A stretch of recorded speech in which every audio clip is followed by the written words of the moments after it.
to episode 373 of Retro Encounter, RPG fans' usually weekly podcast of many topics. I am Zach Wilkerson, and I'm going to be your host today. And we are here today to talk about Octopath Traveler 2, which is a recent game and a little more recent than most of the games that we typically play on this podcast. But before we get to that, and before I introduce the panel, I want to say a couple things about the show and sort of the show going forward. So those of you who follow Solosi on Twitter or maybe are in our Discord may already be aware of this, but Solosi needs to step away from the podcast for a minute. He's had some health issues that have been happening, and he's got to really take care of himself for a little while. He's okay. He's all good, but it's something that we need to keep an eye on, or he needs to keep an eye on. So in the meantime, I'm going to be sort of caretaking the podcast. But as most of you probably know, and those of you who are on the podcast know this as well, Solosi is a machine, and I cannot possibly keep up with his pace. So we're going to be moving the show to a bi-weekly format for the moment. So that means that every 2 weeks, you're going to see a new episode of Retro Encounter. Not too much else is going to change. We will still have game journals and off topics. And that's pretty much going to be the same. And that'll be true at least through midsummer. We're not sure when Solosi's going to be ready to come back, but I know that he will because he loves podcasting. And I will do my best to take care of the podcast in the meantime. There are big shoes to fill. I'm not Solosi, but I will do my best. So that's the show going forward. I'll say a little bit more about the episodes that are coming up towards the end, but I wanted to make sure everybody was aware of that. So before we start talking about Octopath Traveler 2, let me introduce our panel, starting with music expert extraordinaire, Pat Gann.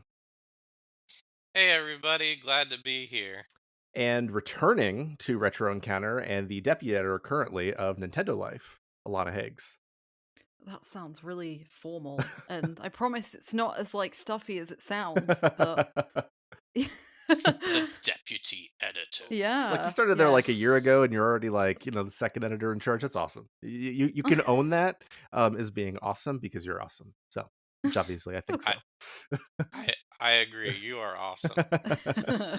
We're already starting with the platitudes. Let's play Octopath 2, please. Fair enough.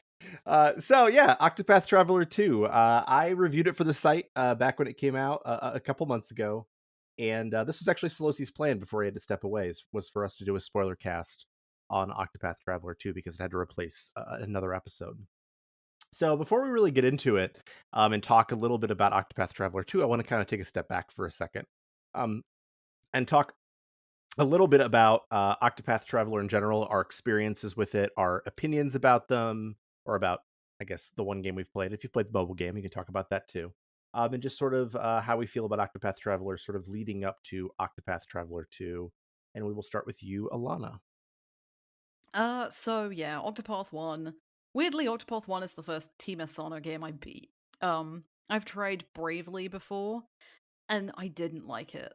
But the aesthetic of Octopath 1 was kind of what won me over, and I was like, oh no, I'm there. Like, the first time I saw it, I remember that Nintendo Direct trailer, I think it was, and I was like, oh yeah, I've got to get this day one, and I loved it. I absolutely loved it, and I kind of felt like there was a lot of hype behind it, and then afterwards there was a lot of criticism around it. There was like a real 50-50 split, and it felt like there was a bit of a split narrative at the time. Like, lots of people who enjoyed it for what it was, and then a lot of people didn't because it wasn't what they expected it to be. There was like a interview that went around a few months before the game came out where I think something was either misinterpreted, but Asano said that he was inspired by the classics and mentioned Final Fantasy VI in that breath. And then everyone was like, "Oh, it's the next Final Fantasy VI," and it's like, "Oh no, you can't believe that." And lo and behold, it's not. And in fact, like, I'm sure we'll talk about some inspirations later, but like at the time, I was like, "This is very Saga-esque." I was like, "This is very cool," but like a little more streamlined and a little bit easier to dive into. But yeah, I really loved the original Octopath Traveler. I didn't do everything in it. And part of the reason I didn't do everything in it, I did all 8 stories and I did most of the side quests and I got all of the sub-jobs, was because doing the secret boss just didn't sound very fun. And the unlock requirements for it did not feel fun. Yeah, well, whatever. I've redeemed myself. And there was the side quest part of it that sounded really boring, like figure it out yourself kind of thing. But yeah, so I didn't. But then when Octopath 2 was announced, I was like, and it somehow like it just exceeded everything. Like it looked better immediately, and like even though 5 years had been passed, and we've had like a couple of HD 2D games, and we've seen a couple more on the horizon. We're like, it was just quite surprising to me that they would return to Octopath 2. And again, I think people expected more change from it. And I think it is drastically different in some ways. But yeah, Octopath 2 like kind of blows one out the water, and that's saying something considering I love one. So yeah, I guess I'm in for every Octopath game ever. Although I haven't played Champions of the Continent, but that's because it's on my phone and I hate playing stuff on my phone. So Pat, what's your experience with Octopath? Oh goodness. Well, first, since Alana just mentioned it, I have not touched Champions of the Continent. Not because I don't have a problem. It's not a, oh, mobile games are unfun. I am actually about to hit 1,000 days logged in on Romancing Saga Reuniverse, so I'm happy to play mobile games. Uh, I just can't afford nice, expensive phones. I always get like cheapo phones, and even though I could install every game, every mobile game I've wanted to, up to and including Shino Alice, uh, for whatever reason, Champions of the Continent must have been too resource intensive because my phone blocks me from downloading it because my phone can't handle it. When I got that notification for Near Reincarnation, that made sense. It was like full 3D and all that stuff, but I was like, is HD 2D really that intense? Maybe it is. Maybe I don't understand how things work, but I'm salty as all can be that I can't play this game right now. Um, so bummed about that. I also never played any of the prior Team Asano games. I've always wanted to, but I don't think visually they gripped me in the same way that, I mean, they've created a freaking subgenre based on visuals. Um, and HD2D is where it's at. I love it. Um, so yeah, I've played the first Octopath Traveler a lot. I did all things quest related, including the Galdera fight back when the game first came out, and I actually beat Galdera about 12 hours ago um, on the Steam version of the game, where I am like a madman attempting to get all of the achievements. So I love the first game. Uh, I think it's great. I also think it's basically a more polished Saga game in terms of a lot of its mechanics. Um, which, I love the Saga series. If anyone, listens, especially on Rhythm Encounter, they know I'm obsessed with that franchise, and Octopath is like that, Crying but and Jono. better. Yes. Yes, yeah. It's me and Chano have our Saga rivalry forever. Um, yeah, but Octopath is basically that, but without like any of the things that people get frustrated about it. And like that's my take and my opinion. Um, but yeah, I loved that game so much. And so when we get to the second one, I do agree with Lana. The second one is just superior in pretty much every way. So yeah. Cool. Yeah, I mean, I agree with both of you. Before I talk about those things, I do think the Octopath Traveler 2 is the better game on basically every front. I actually can't think of anything I prefer about Octopath 1 now that I think about it more. So my history with Octopath is very similar. I mean, I have actually never beaten a Team Asano game, which seems like the sort of thing that I would like because I love job systems and difficult combat scenarios, and it's like totally my thing. I've got Bravely Default 2 sitting on my shelf. I've played a little bit of Bravely Default 1. And so I very much want to play more Bravely, but I haven't. But interestingly, Octopath Traveler 1 is an important game for me for lots of reasons. I played it right around when it came out back in 2018, and I wrote a review for it when I applied to work for RPG Fan. and our reviews manager at the time, Alana Hagues, uh, looked at it and decided that I was worth being interviewed. And a lot of things have happened in my life since then, including working here as a result of that. So I loved the first Octopath. I was higher on it than most. I know a lot of people had trouble with the individual stories and didn't like that, or thought the writing wasn't as effective.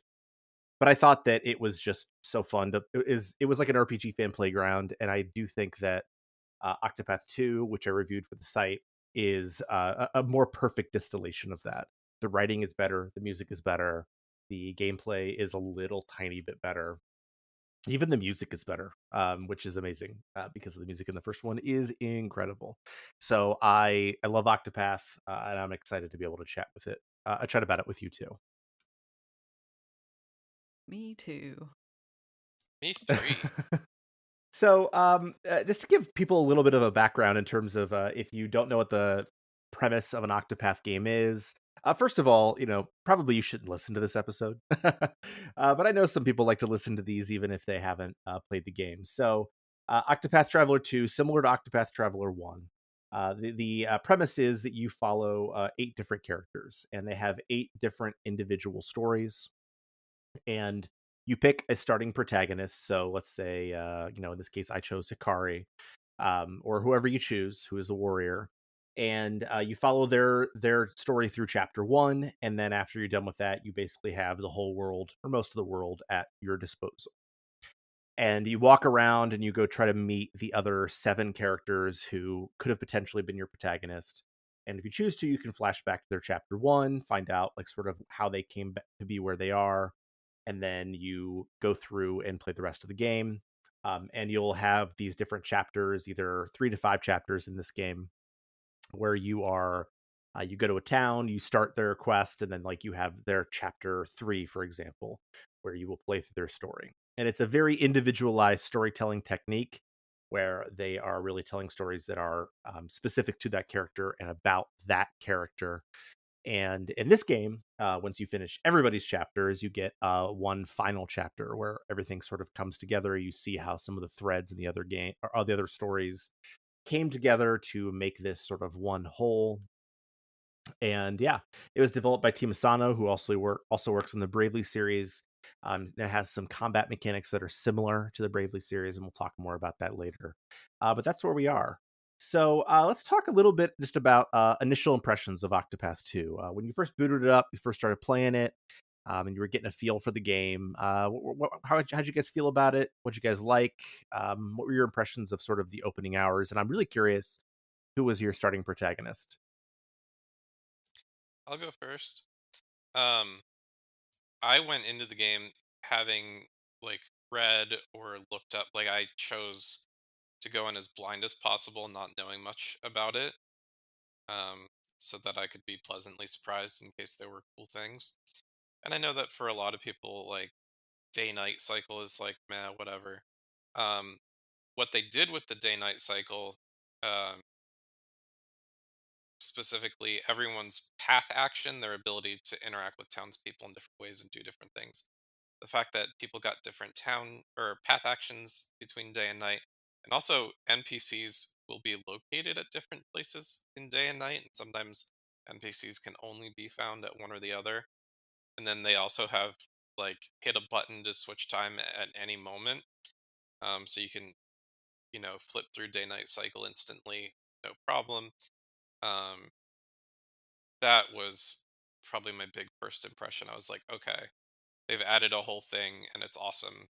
That's awesome. And Yeah, then I mean, because for and then me, like I liked the idea of being able to see the different day and night, but when I first started playing it, and again, sometimes I have to like sort of couch my thinking in the fact that I was trying to play this in like 8 days, which is not very much time.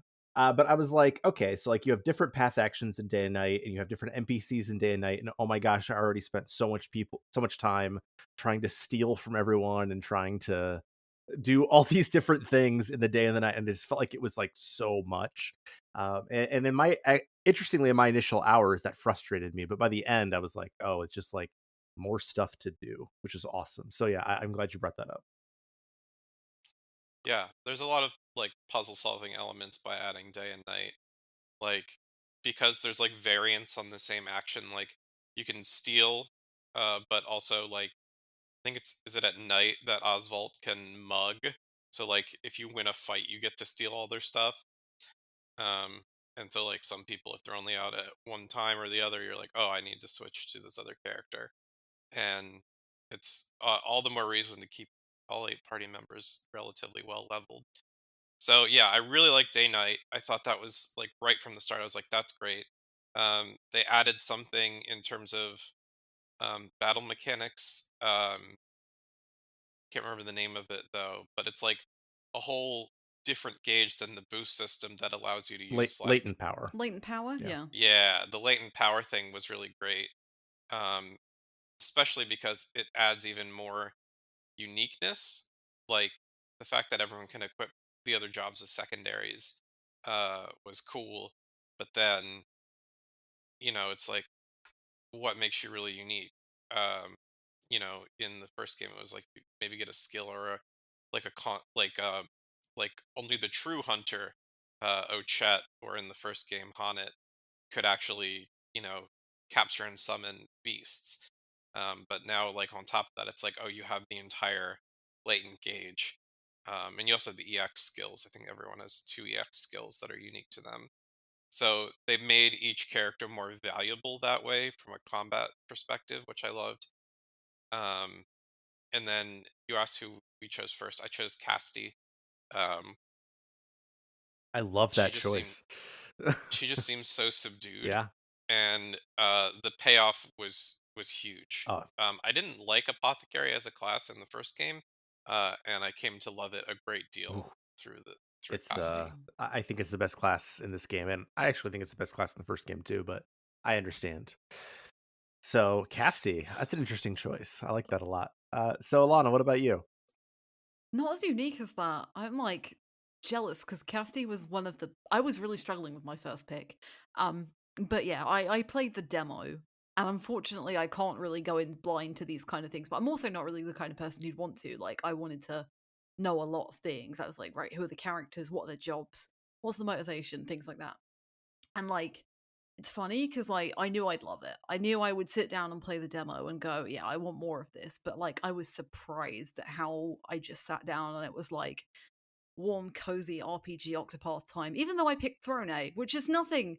It's the complete opposite of cozy, right? Like, like someone dies in her Yeah, opening chapter. Throne's got to have the darkest story, and that's saying Throne something. Throne's name is literally Thorn or Throne, and then you're like, oh, okay, so there's this weird like cult based around an immortal, blah blah blah blah blah, and I'm like, okay, this is edgy. Like, and that's kind of impressive to like outclass Therian as edgy, but yeah. Um, but yeah, like immediately I was just like completely drawn in, and I think interestingly the day and night cycle is part of it. I think you can really, really see how much HD2D's evolved. And I didn't even think about this too much when I played Live Alive last year, or I did think about it with Live Alive last year. Um, or when I saw like Triangle Strategy. I was like, oh, this looks like a nice step up in like HD2D. But then with Octopath 2, I'm like, oh my god, like the lighting is so much better. You can see like the dust and the pollen off of plants, and you can see like the water rippling. And actually, getting in a boat for the first time was maybe my favorite thing. So There's good. like it's so cute. I'm just like, how do you keep that little boat in your pocket, and then just when the minute you touch the water surface, you're like sitting in this boat, like, yeah, I'm gonna paddle my way through, and I'm like, this is cute. It doesn't make any sense, but it's fine. But yeah, like just like that sense of like it was like a big step up out of the gate, and I was like, how? And because I picked Throne, I got the inventor job in the demo. So it was like already like a huge reward. Like, because all the sub jobs in one are all like end game, really. You're not really going to get them before you hit the end of the game unless you're like very powerful. Um, and so the fact that you can get them pretty much from the get go, or at least from chapter one, is like a really nice reward. So that was a bit surprising. But yeah, like immediately it was just like laying it all out on the table, like, you loved this game before, here it all is. And I was like, oh, this is like a big RPG playground to me. Yeah, I think that one of the underrated adjustments from the first game is the adjustments they've made to the job system. on a number of different levels, and they're like pretty subtle. So like, Yeah.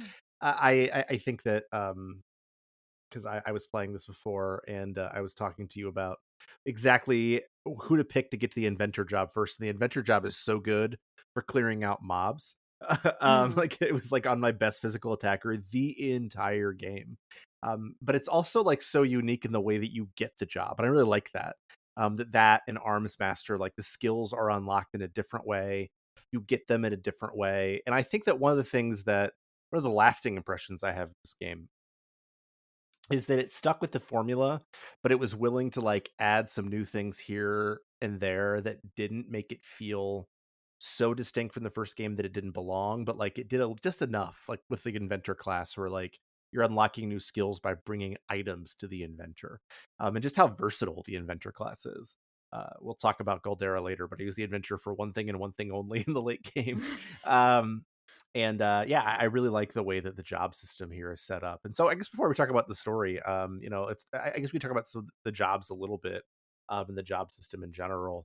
What were you guys' thoughts on the job system?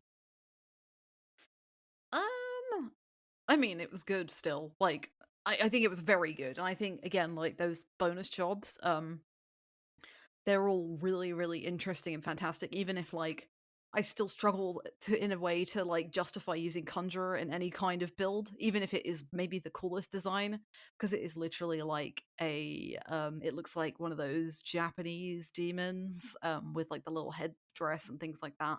And which made sense because you get it in Coup, right? So you get it in the tower. And I love the way that you get them all.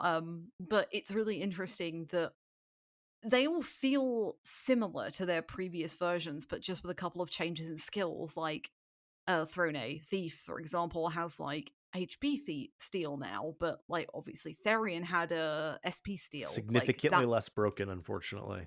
yeah, Thief is so like yeah, it makes you work a little harder. But like in other things, like I think Apothecary is still really good in this game, and it is one of the best jobs in the game. But like Alfin was pretty busted in one, and it's a little bit more toned down because you have to like the most busted part of Alfin is now part of like Cassie's latent skill. So as long as you can keep that up, then that's fine. And it's the same for Scholar as well. Like Scholar is maybe the job that got nerfed the most. Oh yeah, It is Sculler very is the worst frustrating. job. It's not even close. It's crazy, but like I think they're all really interesting changes because it means like you can't just go in and play it like Octopath 1. It's like, Mhm. it's not like playing another sequel and being like, "Oh, I'll do a similar strategy. Here we go."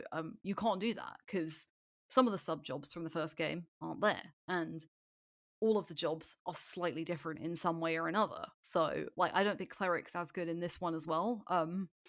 Although actually the latent power again that Temenos has is extremely good. Yeah, it And the saved me divine many skill. times. And the divine skill as No, well. the divine It's skill is is the only way I could even have a chance of beating the super boss in this game. So yeah. yeah. Yeah. So it's fantastic. I think what I really like about it is just how simple it is. And I think like so many like older RPGs, like I was certainly intimidated by a lot of older RPGs with job systems because I was like, oh, there's so much shuffling and there's so much like juggling. But actually it's so simple and it's so like easy and it encourages experimentation to a degree. And I think most job combinations will work.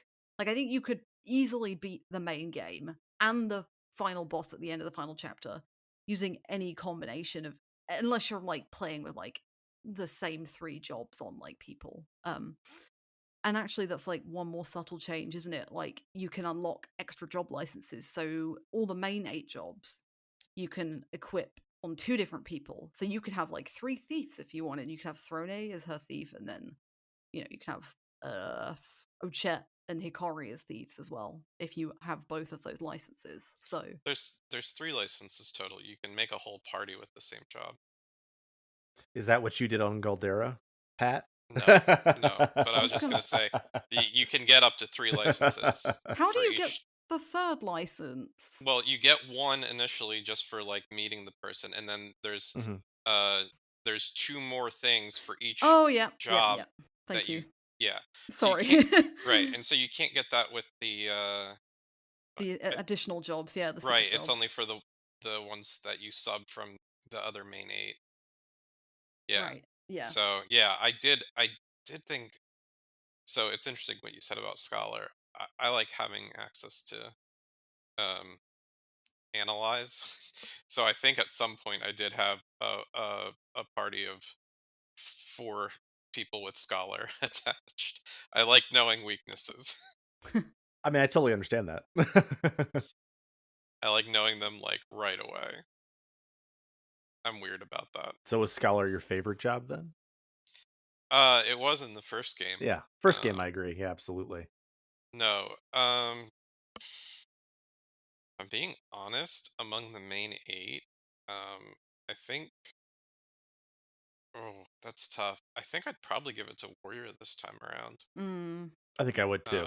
Uh, Warrior Warrior was extremely effective, um, and it's a good sub job to have. Now, in both games, the learned skill from your job, if you want to break the damage cap and go 5 digits instead of 4 digits with your damage, that in both games you had to spend some time with Warrior and throw a lot of job points in. So all of my characters did that, just in case I needed to break damage cap with them. Mhm. Which by the end of the game, you kind of need to. That's true. Yep. I wanted to say something about the lore attached to job system. Having just recently played the first game again, in both the regular sub jobs and the 4 additional, it was all you go to these shrines and you speak to like the god associated, like the divine being associated with these jobs. That doesn't happen like at all in the second game. In the second game, it's like they're like these guild masters for the main 8 where you get licenses, and then for the other 4 they're like these weird scenarios. And what's really interesting is, the lore in the first game is that there are these 12 divine beings and then there was a dark 13th one. But in Octopath 2, they only talk about the 8 and then like the dark ninth V-Day. So it's like, where those other 4 go? Um like, is that just like we're changing the narrative for the convenience of our uh gameplay change, because the other 4 jobs aren't like based on some sort of divinity? They're just like fun things that you can find. I don't know. I didn't think about it until I went back and played the first game. Then I That's was like, interesting. did they just change like their mythos and divinity, or is it like maybe this, like, why does this realm story have a certain story around how the darkness works, even though they share the name of the 8 main ones like Alafan and Aelfric and um you know whatever all their names are, Don't ask me. Yeah, I I don't can't remember. remember Biff Frelgen and that. Selek Tig or something.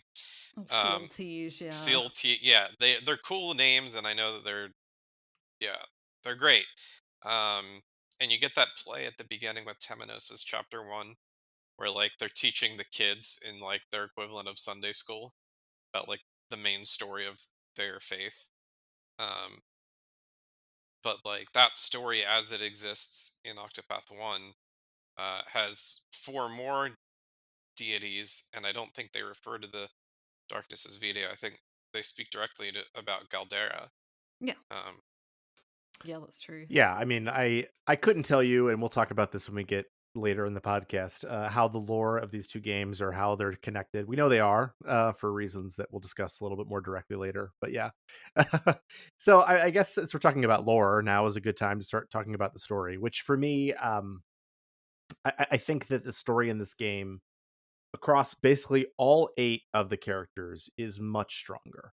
And I think that it's still because Octopath 1 clearly was like the idea was let's take this type of character, let's take this type of story and like let's tell it. And let's not necessarily worry about it being like good. Let's just tell a story that is full of like the tropes of the genre. Whereas here, I feel like they certainly are still working within tropes of the genre, but I think that they have done a much better job of expanding what each one means, and the writing is better, and even within like the side quests and even like when you're investigating people and finding out what their backstory is, there is just an increase in quality, and maybe it's down to localization. I don't know. An increase of quality across the board. So I guess I want to talk a little bit about the stories, sort of our initial, our overall impressions of the writing and the stories, but also we can talk a little bit about maybe our favorite character stories. If we talk about every single one of them, we will be here all night, and so I don't want to do that. But Alana, sort of what are your thoughts on the storytelling in general, but also let's talk a little bit about your favorite story. Yeah, but the writing is, yeah, I completely agree with you, Zach. It's way better here, and I think the reason it's better is I think it just knows more what it wants to do, and it understands how to work with the limitations it sets itself. I think many people realized after Octopath 2, I don't think that they're ever going to make like an overall story where every single character appears in every single scenario at some point or another, but they do like small things to improve it. So like you can't miss any travel banter anymore, and you can't, and like it's always relevant. You can just go into the menu and they're all there and you can listen to them. So it makes everything feel a bit more like obvious, a bit more like involved or interwoven in small ways. And there are even like small dialogue pieces in battle, but I think generally the breadcrumbs are also way more obvious. Interestingly, like with Cyrus and Octopath 1, that was where the Goldera storyline dropped in.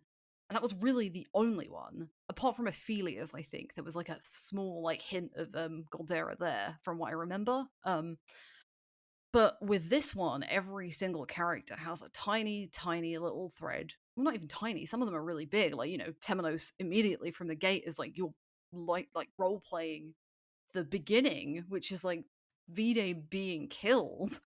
Even if it's a puppet show, but you don't realize that until afterwards. But then you've got Hikari, where Hikari is like fighting, and then all of a sudden you see this like shadow come out of him and you're like, oh my god, he's like got this really dark power. What is that? What's behind that kind of thing? And even like some of the ones that are like less kind of dramatic, I would say, is a better way of putting it. But like my favorite character, who wasn't my starting character, he was the second to last character I got, and I was toying with starting with him as well. My favorite character was Porticio. And I loved Tressa in 1. Like, I loved her character and I loved her story. And so it made me really sad that people, like, aside from her being, like, probably the best character in the game, like, people just kind of like, oh, she's kind of just an annoying 18-year-old. I was like, no. Porticio is obviously the complete opposite. Like, he's definitely a merchant who wants to perfect his craft, but he's still got that, like, degree of positivity. But he's, like, someone who grew up in poverty, and as a result of that, he doesn't want anyone else to suffer that same fate. So he takes it upon himself to, go and, well, in his chapter 1, he literally like marches up to the person who owns the land of Orzrush, which is the town he's from, and he like basically beats the crap out of him. He's like, no, we're not doing this. Like, you can't take money from us. And so he's willing to do anything he can to like make that spread that like make sure that like money is accessible for everybody, which is really good. It's an extremely naive view of like how capitalism works, but you know what? I'll take it. I'll take a It positive kind of side. convinced me, maybe for a second. I was like, yeah, do you know what? You're so charming with your yeehaws and your like everything. Like, I'll just buy into it. But like, yeah, I think Patricio was just such like a breath of fresh air, because I think like in general, Octopath 2's cast is a little bit darker, for lack of a better term, but there's definitely more of a maturity amongst them. Like, Cyrus is a bit of a flirt and an idiot in 1, but then you've got like Oswald, who is like totally like gruff and like revenge, blah blah blah, things like that. But like Agnia, Ochette, and Porticio are really the only 3 who they have some really serious moments as well throughout. But they're generally like they're the mood uplifters. But Porticio's story takes him around the world, and it's very much like he discovers the steam engine, and he comes up with this great idea that he's gonna like save the world with the steam engine, which, like, you know what, in hindsight, like, yeah and no. Again, like, it's something that really happened um in the real world, but also you can attribute a lot of things to like negativity to like the industrialization of the world and things like that. And actually, what's it called? The world? Celestia. Celestia is much more modernized than the previous continent of Octopath 1. But yeah, and then chapter 3 comes along and Porticio somehow manages to convince this ultra wealthy person to give him like loads of money. And What I'm is it, like like, 2 billion leaves or something? Is that it's right? 80 billion. It's 80 billion. Yeah, it's a lot of money. I And it's love that you like, get to see that in your menu if you open it up, that you oh, it's so have good. that Oh yeah, many you have it leaves. for that moment. It's Yeah, it's Yeah, great. incredible. when you like pull the letter out in front of Rock, yeah, who I guess I sort of skipped over. But yeah, like you find out pretty early on that like the mentor that you grew up with, like your father is the merchant that you grew up with, obviously, but then you had Rock Brilliant, who's this like extremely great like merchant who decided to leave Oars Rush towards the end of Particio's chapter 1 because he was like, oh, you don't realize what you can do with like, you know, there's not money's not here, basically. You can do better than this. And he wanted Particio to come with him and he didn't. And then in chapter 2 he discovers, guess what? Rock is the one behind that wants the steam engine for himself and is the one who's like, no, you need 80 billion leaves or however many you need to buy it. So then eventually Rock has this like super steam-esque island that he lives on and does all his like evil capitalism. Like Particio is good capitalism and Rock is evil capitalism.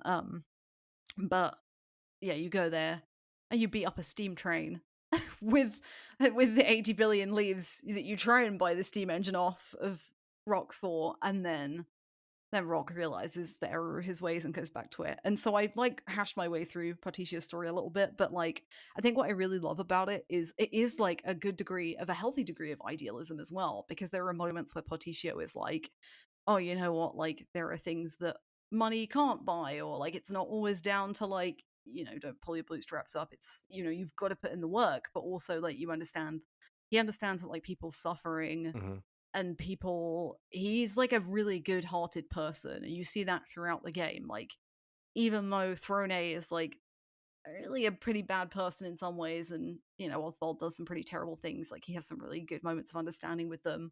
um but like really he's just like a real delight. Like I think everyone bought into it when he was just like, yeah, I'm gonna punch the landowner, and then it just like carried on from there, really. And you don't really see characters like him in RPGs, I think.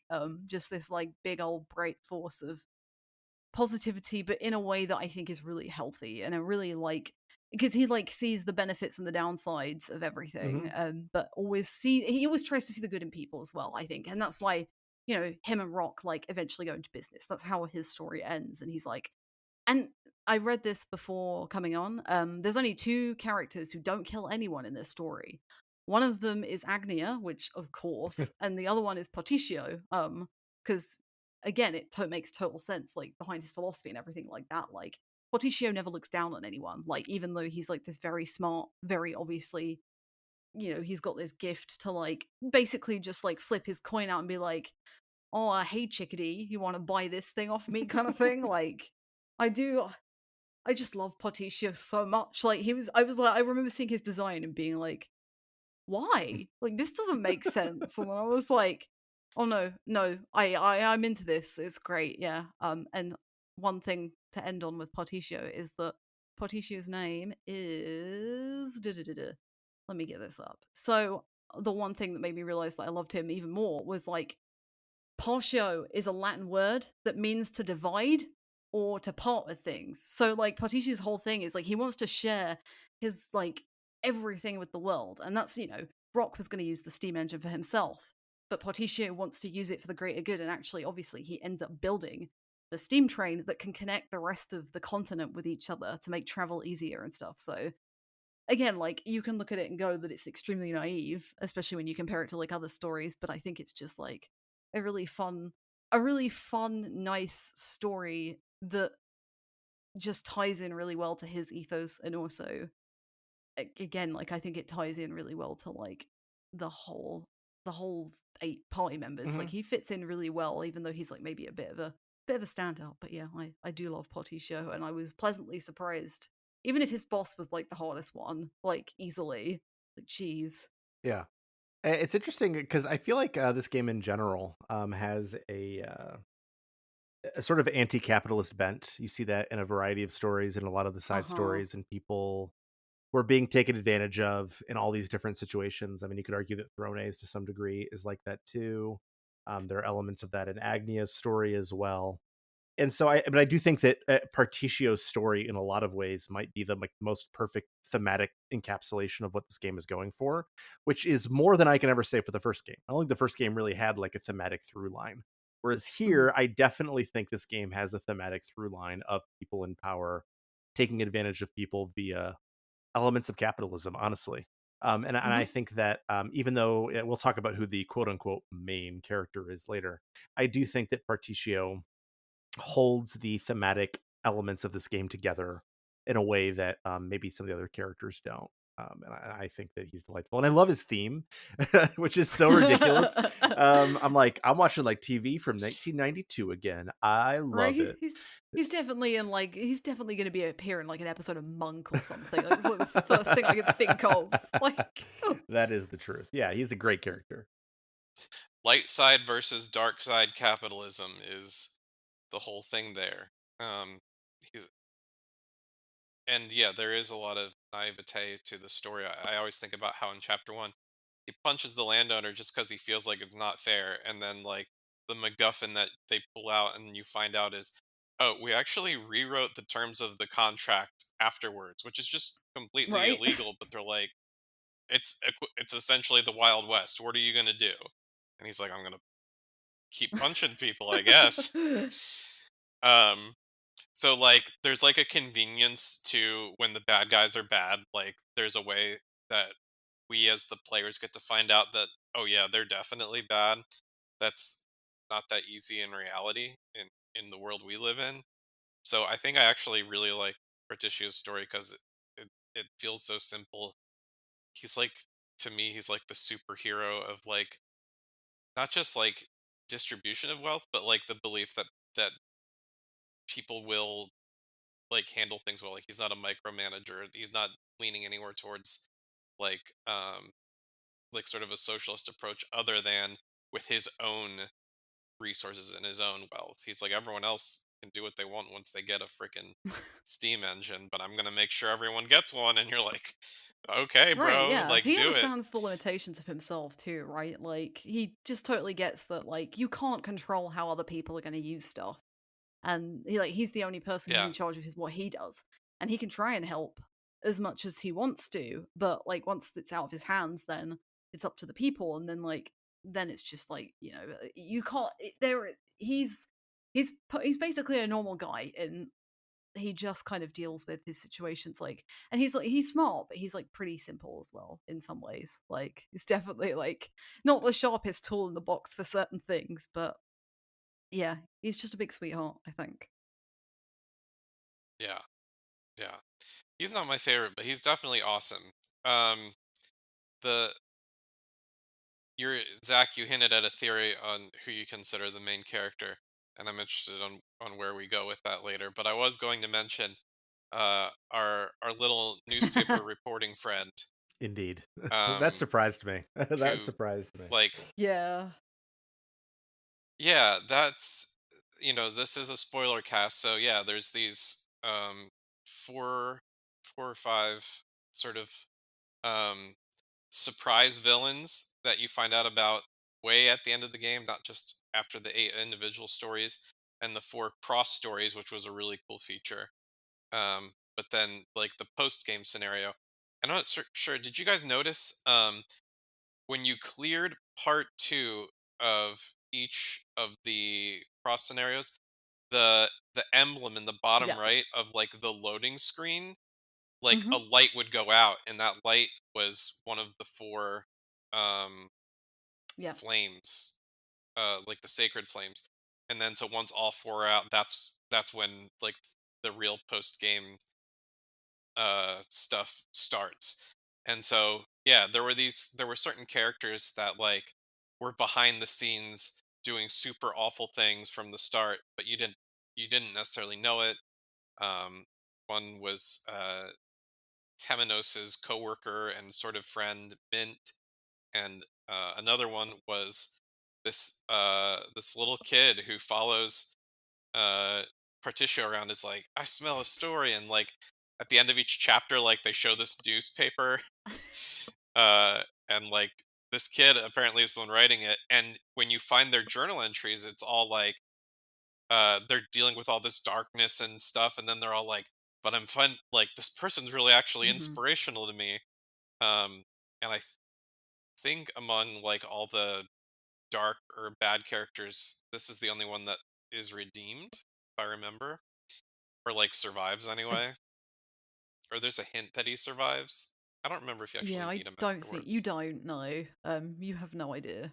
But I think there's something that says like, the others essentially you kill them or they die through other means. But I think, yeah, he lives, which is great. Um, but yeah, I really liked, like, the whole time you think like, oh yeah, this is just some cute kid and it's like a fun addition, but like nothing's Hmm. wasted in the story. I think Hmm. there's something economical about the way they're using these characters and developing these characters, and then what's his name? The Eagle Oh, of Kazan Ku. Kazan. or Yeah. Oboro. Kazan, that was insane. And you get a hint of it at the end of chapter 4. You get a chance to read, I think in the palace you can find a journal entry from Oboro, and you can start to put Yeah. together as early as that, before Hikari's story is even over, that there's something more sinister than his brother in all of this. Um, but yeah, I love the sort of surprise twist, dark villain characters, and that their motives make sense. Like all of their motives make a ton of sense if you understand what's going on. Anyway, my favorite character story, if I may, Yeah, You go for may may. it. I I? want to know. It's a really tough call for me. We talked about the sort of like obviously bright or light ones. Agnia uh, and Partici are very light, bright, inspirational. Um, and then I think there are three that are especially dark, and those are Throne, Oswald, and Hmm. Casti. Um, and I really like dark stories, and I think for me, I have to give it to Oswald. It's a great choice. Um, I know I so I'm gonna go full spoiler, right? At the very beginning, Do it. right from the start, it's your what's his Harvey. what's the Harvey. antagonist name? Harvey. Yeah. uh Harvey. his yeah, Harvey. His bro Harvey. They're looking for, I think, the Octopath equivalent of the Grand Hmm. Unified Theory. The one true magic that's like non-elemental but is also all elements. I don't know. They're looking for it, and essentially Oswald's looking for it in math and Harvey's looking for it in biology, is the form that I'm getting from it. And as Oswald gets closer and closer, he thinks, all right, Harvey's coming to steal his research, when uh, Harvey goes insane and kills his wife and daughter in a fire, and then frames Oswald for it, and you spend 5 years in jail. And actually, when you start Oswald's story, you can't rejoin the party until you've cleared chapters 1 and 2, because he has to be on this like Yeah. solitary cold island, uh like for an extended period of time. So it was like this narrative and sort of It's actually gameplay framing one of my favorite device things they do that in this game. really, Yeah, I mean, like it makes it feel longer, even though I feel like his chapter 1 and 2 were like the same length as a chapter 1. It was like it they felt probably like it. were, but you Yeah, get this, you feel like, yeah, oh, yeah, for sure. this is 5 years. Yeah, it really does stick with you. But then, man, as you go further in the game, you find out like the truth is actually so much worse than what, like at the beginning I was like, oh, like that's so horrible, but like he'll get his revenge and it's a revenge story and we'll be fine. No, not at all. You find out that Harvey just killed two random people and threw their bodies in your house and lit it on fire, so everyone thought that your wife and daughter were dead, but they're not, because he's been experimenting on them for the last 5 years.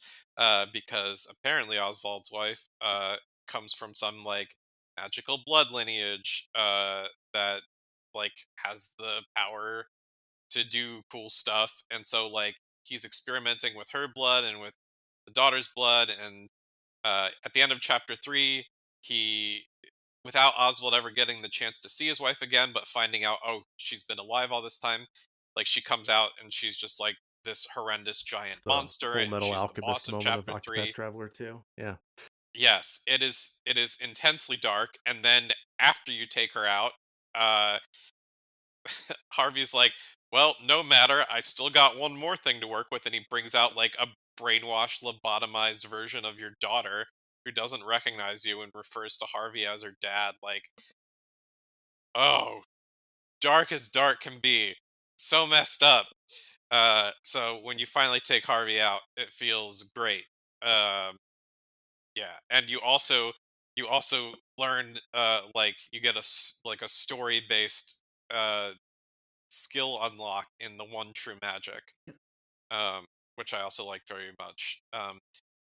And then the post game, of course, that even though like the daughter is saved, like like Oswald's like, I can't be her dad. Like I'm all messed up. She's all messed up. So he goes to his old assistant, whose name I'm forgetting, but she's a really good character, um, who has good a good post game side quest as well. Um, and she's like, "Yeah, I'll care for your daughter while you go, you know, take care of the rest of things." Because this is another thing that two does so much better than one. There is a strong sense that after all eight characters, sort of personal missions are done, there's Hmm. something still wrong. Whereas in the first game, you really had to go out of your way to find that out, and in this one, like, it isn't too hard to find. They give you a Like giant they spot on the they map and said, they "Hey, go keep you on here." the path. Yeah, go here and see what's about to happen, and No, you're but like, I'm oh glad you yeah, talked check about that out. that though, because I think it gets to one of the things that I think is really strong about the storytelling here, which is like the way that they interlock at least a little bit, and also the side quest element. Like, sure, it's like a little bit convenient that like almost every single story has something to do with this like overwhelming evil outside of Agnia, which I think is maybe a little bit tired, but like it does a really good job, even in like those post game side quests, which have great, obviously great items that you want to get from them. Like I was able to steal a battle tested bow off of somebody, I think, because of that side quest that you were referring to. But I think that it makes everything in Hmm. this game feel really interlocked, and the lore feel really strong. And I think like the way that Harvey comes up in the post game, which I guess we'll talk about more here in a little bit, makes everything just feel like it is. It feels more just like it's not chapter 1 through 4 and then story over. And I think that's a really a strength of this game. Yeah, and like Harvey is one of the strongest ties to the end game as well. Like Harvey in particular is like, I didn't realize this until like reading some of the notes afterwards, but Harvey is the one that turns whatever animal you don't pick in Ochet's theme into the evil that it becomes. So like the Dark Hunter takes the animal to Harvey, and Harvey turns it into this evil suffering being. So it's like even more Yep. so like Harvey is so tied into the Moonshade Order, which is the name of the big bad order that you end up going up against essentially. Right. They have a mutually beneficial Mhm. relationship. He's trying to figure out all his stuff, and they're all like, well, he's dabbling in darkness and looking for these tomes that we need. So yeah, let's all make stuff work together. I think from Mint's perspective, she thought of him as a pawn, but he definitely got a lot done. I want to ask real quick, did you guys pick the owl or the wolf when you were I picked for that I Ochet? owl. also picked the owl. I don't know anyone who has picked the wolf. I Right. also picked It's the funny owl. because like the reason I picked the owl was to cover the elemental thing, like the elemental part of like Ochet that she doesn't have. But by that point, I had Throne and Temenos when I recruited her, so I was kind of like, well, I don't really need this. But Mahina does come in useful, and Akala, covers like extra physical things. So it depends on like what order you do it in. But like, come on, it's a little owl. And it sits on the edge of the boat when you get in it. Like, It's what are you very cute. supposed to? It's so It's cute. very She's cute. so cute. That it also tears me up to think that like no matter what you do, one of those animals is going to get tortured for a decade and And Right? then also be die. for me the hardest chapter 4 or 5 boss. Like I really struggled on that boss because it was the second one I did. After because I Yeah. Hikari was my main, and so I decided to do Mugen first. But man, I struggled on that fox or wolf or whatever it is for like a while. Outside of like the last two Vide and Galdera, those are the two that I struggled with the most.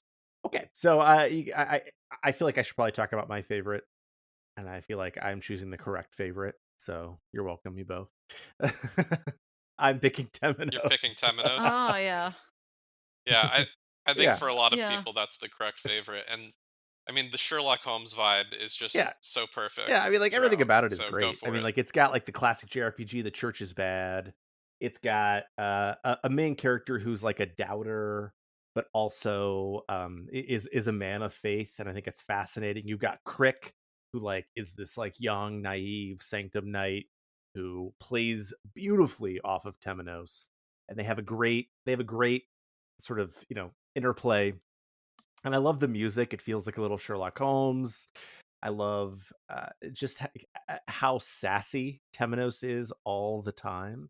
It's fantastic. Like the story itself is like fine, like, but I'm not looking for high art here.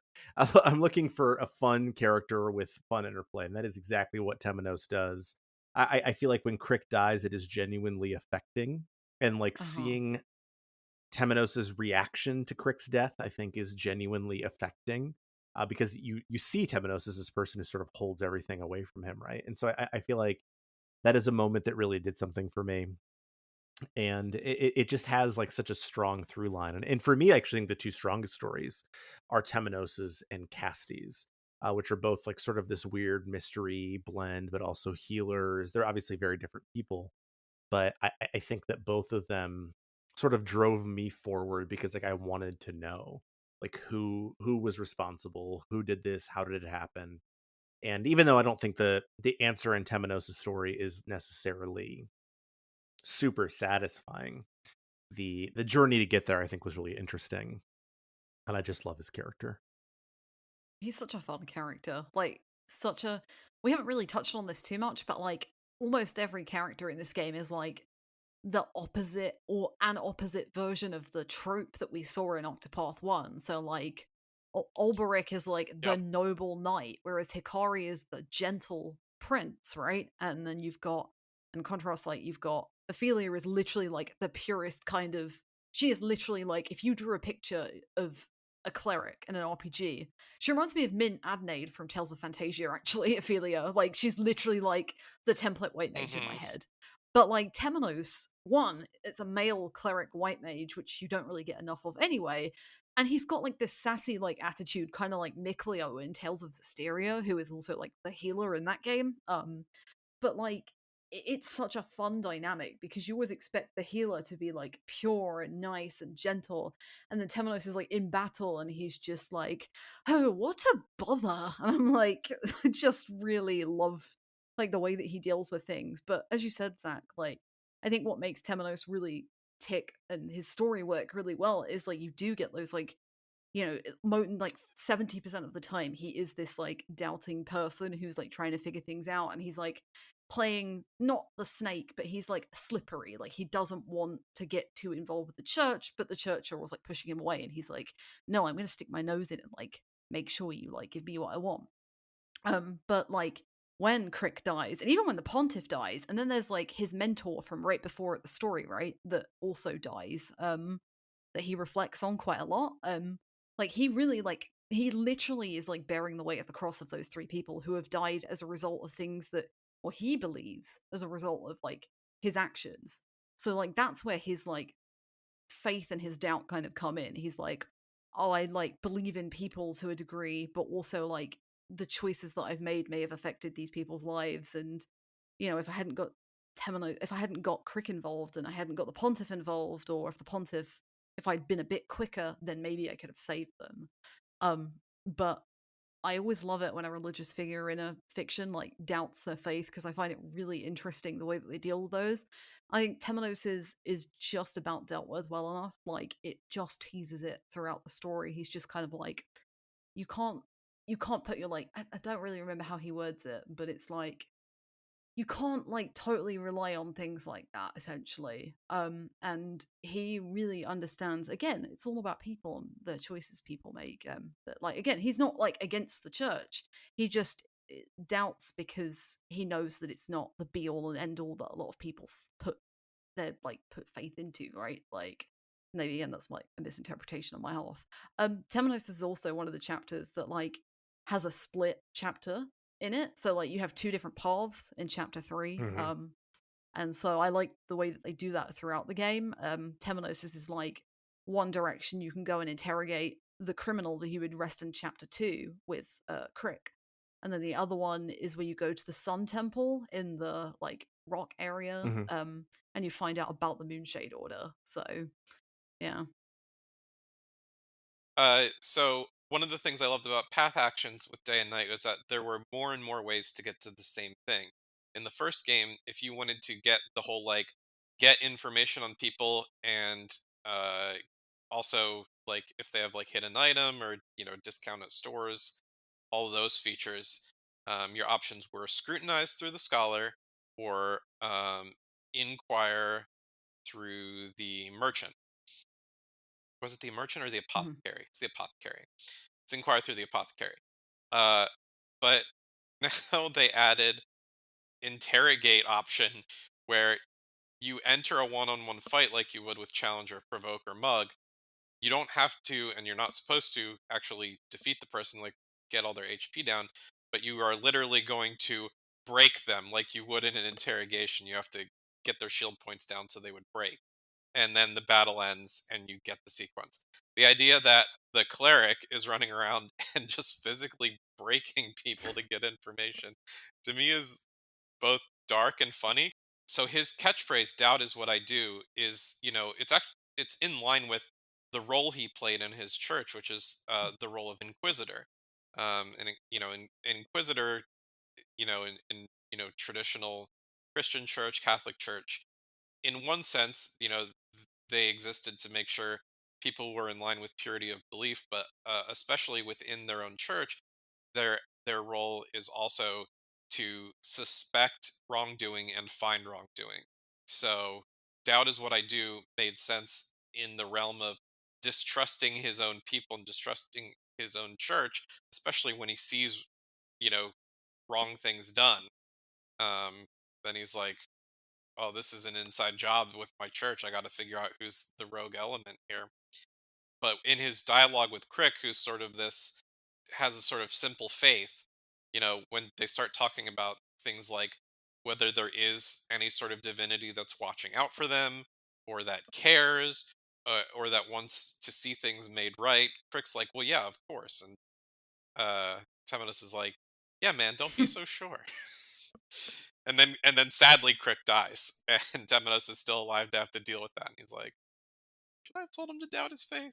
Because the whole reason Crick dies is he goes out sort of investigating on his own and runs into someone that, in running into them, is sort of a you know too much situation, and then they kill Crick.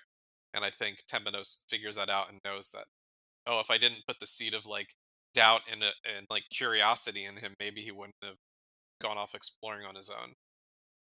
Yeah, no, I mean, I think that they play it in so many different ways that I think like even if you're like a person of faith, I think like you recognize the sort of person that Temenos is, and I think that makes it all work really interestingly. And I agree, like they do really interesting things with gameplay here. I think like Mug is an interesting way of doing it too, of just like communicating character.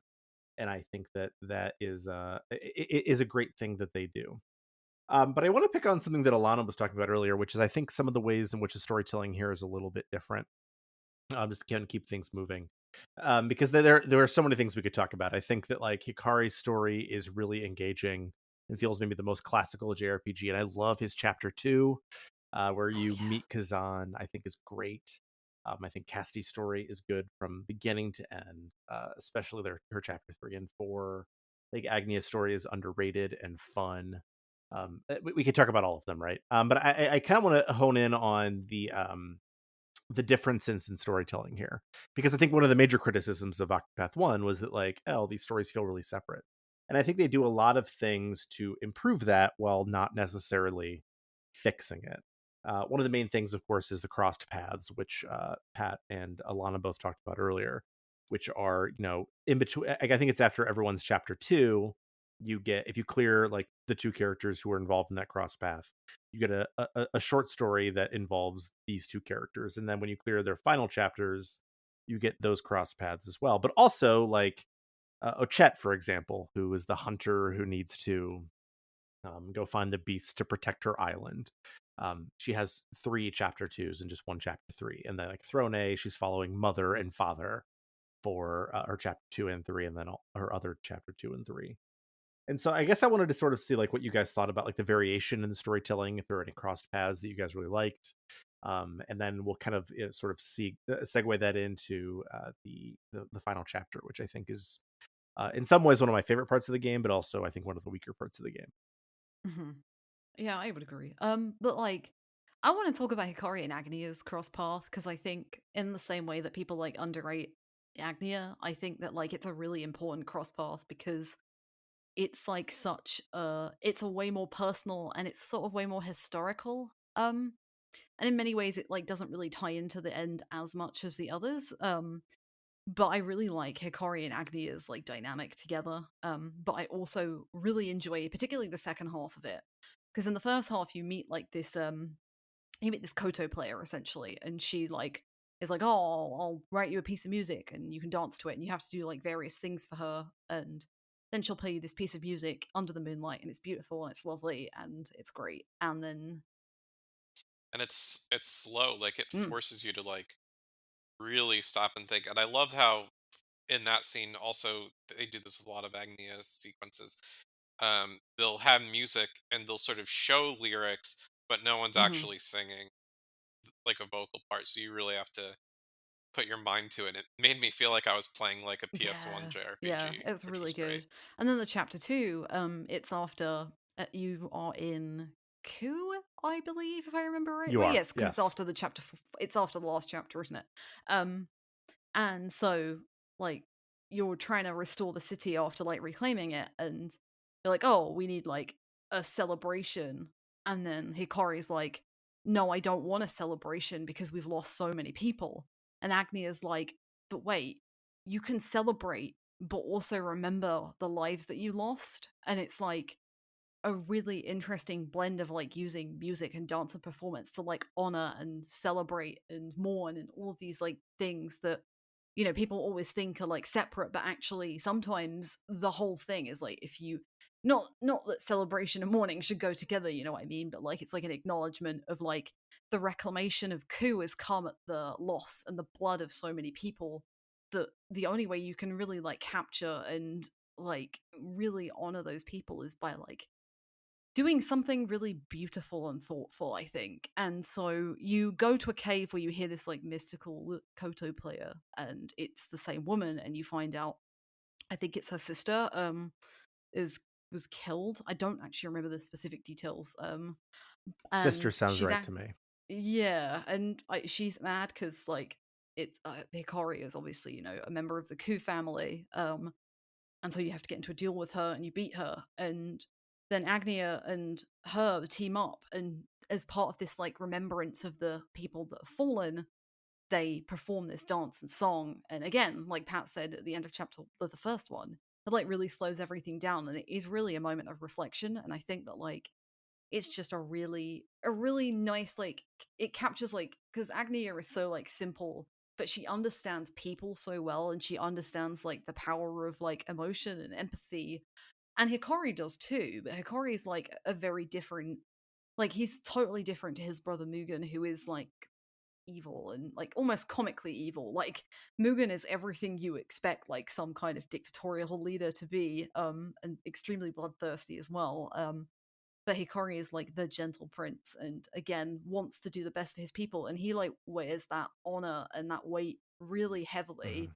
I think he literally says, doesn't he, like the crown? No, I think Kazan says to him, it's like the crown is heavy or something, which is like one of A the little oldest little phrases. Shakespearean reference, yeah. A little bit, yeah. But like, but Agnia understands that, but she's also like, you can do all of this. Like, you don't need to like bear the weight yourself. Like, everybody wants to acknowledge the past, and you can still celebrate those lives and also celebrate where you are, but also remember those lives and mourn them and send them off appropriately.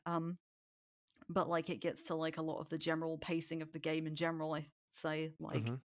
Octopath 1 has such a really, really, really good momentum. And I think like there are moments where it slows down, and deliberately so, but it never feels like it's dragging. Like, it always feels very purposeful Mhm. when things go steadier.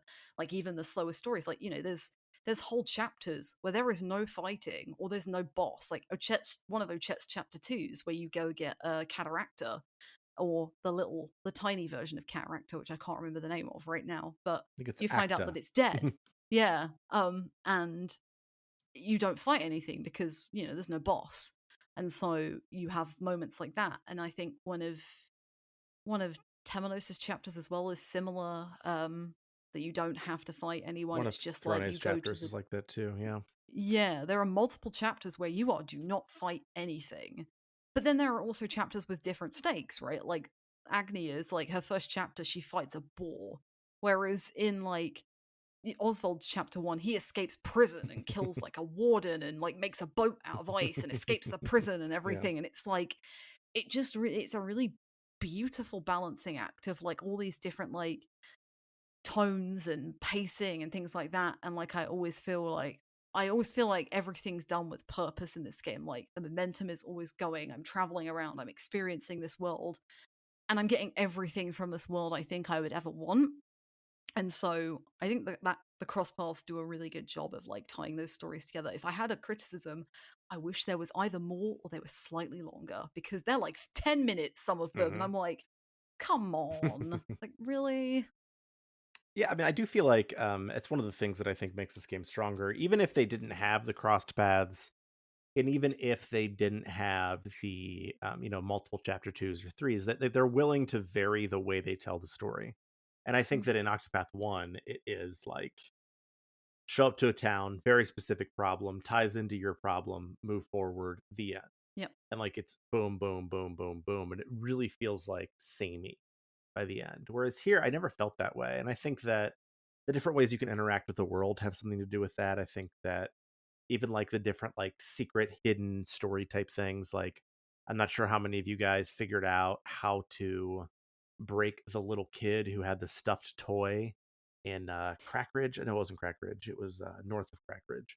And then you have to break him, and you get it's like a really awesome staff. But like when you Gravel. yeah, gravel, but you investigate him, and he just says like death, destruction, and like even like the foreign assassins that you meet outside of that southeast town. I can't remember the names of any of the towns now, but like just like the different things they put in to make it feel like a playground, but also make it feel like a more lived in world, but also a story. The storytelling can have different rhythms. And I think that's so huge to this game's success. Yeah, the different rhythms is the big thing, right? That is what makes the pacing feel good. In the first game, it's like, all right, I have 32 chunks to take on. It's just 8 times 4. Here we go. And where things take place, like which towns and all that, like you have your starting town, you have towns that are sort of mid, and then you have end game towns. Now, 2 also still has that in some ways, but there's more mix and match, and because of things like cross path, they can use whatever setting they want for cross path, and like they can make it work.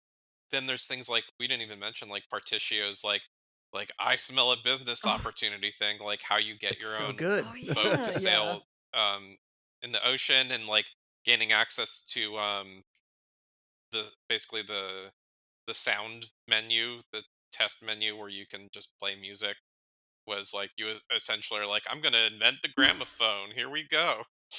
Well, someone else is gonna invent it, and you help him I like like how get on the Partici was materials box involved in like building. the invention of like some of the most like important inventions in the Industrial Revolution period, And he's Right, the involved in all of shopping them. mall. Yeah, The shopping mall. shopping mall, the gramophone, the archive, the library. It's like, come on. I kind of love it though. Yeah, he's great. Yeah, he's like yeah, those side things were just really fun and really cute. And so like almost every character has some sort of like thing on the side that you are going to access or experience at different points at different times. Um and it just feels more fluid just by being uh less structured and less rigid than the first game. Though I like structure, like I think it's why I like first Octopath so much. So going into the second one knowing I'm gonna get kind of the same experience, but I Yeah. bet they've messed with it. And they messed with it for the better in like every instance. I can't think of a single change where I'm like, I liked it more in Hmm. the first one. I really can't. And again, I literally just played through the first one to compare and contrast to see if I wasn't misinterpreting like my own memories or my own thoughts. And it's like, no, the second game's just really good. Oh yeah. And I think that 2 also does side characters a lot better. Ev- like you mentioned, Infinitely I had better. to Google her name. Clarissa is the name of the assistant for Oswald, and like the minute she turned up, I was like, oh, she's going to be important. And I was like, how's she going to get involved? How's she going to do this? How's she going to do that? And she comes back repeatedly, and I remember her. I'm like, all right, I remember Ori, but Ori ends up being one of the villains, and that's probably one of the main reasons I remember her, even if she's like a tenacious, like little reporter who's like, no, I've got to get this scoop. I've got to do this. I've got to do that, and I'm going to fake a stomach bug in front of the guard so you can get through. Like, she does all these little things, but like there are other characters well, like the beastling who helps Temenos through the forest, or like Agnia's little sister, Parla, or even Mint, like Mint, who I thought was going to be a small character before. I remembered her the whole way through because she was the one who was like, oh, I'm going to write to you. I'm going to write to you. I'm going to do this. Like, there was always like ways that people tied in. And I just like really, and again, like Cassie's got one of my favorites. The little girl and her mother, the mother who dies Ooh. because she's sick, and like the ruler of the It's town. the only time I shed tears during this game, but I did during that chapter. That Yeah. that chapter is Yeah. intense. The one with the garden, the little Oh, botanical garden where she Ah. grows the herbs to And I try to love the keep the post-game mom story with alive the long thieves enough. in that garden yeah. too. It's lovely. Yeah, those thieves are from the first game as well. They have the same Oh, names. okay. Yeah. Yeah, Mick and Mick Mac. and Mac. Yeah, though they add the third Yeah, they had what the was her third one. name? I can't remember. She was new and I was like, is that just sort of a cute reference like a Biggs and Wedge thing in Final Fantasy or like are they actually the same character and they're going to like travel through the gate of Yeah, Venice? but yeah, you just remember so many of the little stories as well. Like, it's not just about the 8 travelers, it's about everybody else this time as well. Like, it's about oh my gosh, who's the guy that you fight before Mugen? Like Hikari's like best friend. Oh, I can't remember his name. He's a good But character though. his sister like plays Hmm. such an important part. She gets like her own post game quest, Hmm. but you see bits of her, like even Hikari's mom, who's dead at this point. Like you get things from her, and it's like, yeah, again, I think you said this earlier, Zach. Like it's a way more lived in world, and it just helps the pacing so much more. And even like there was like a side quest, and I didn't realize this didn't twig like immediately, but in Oswald's chapter, obviously, this person called Emerald helps you escape, right?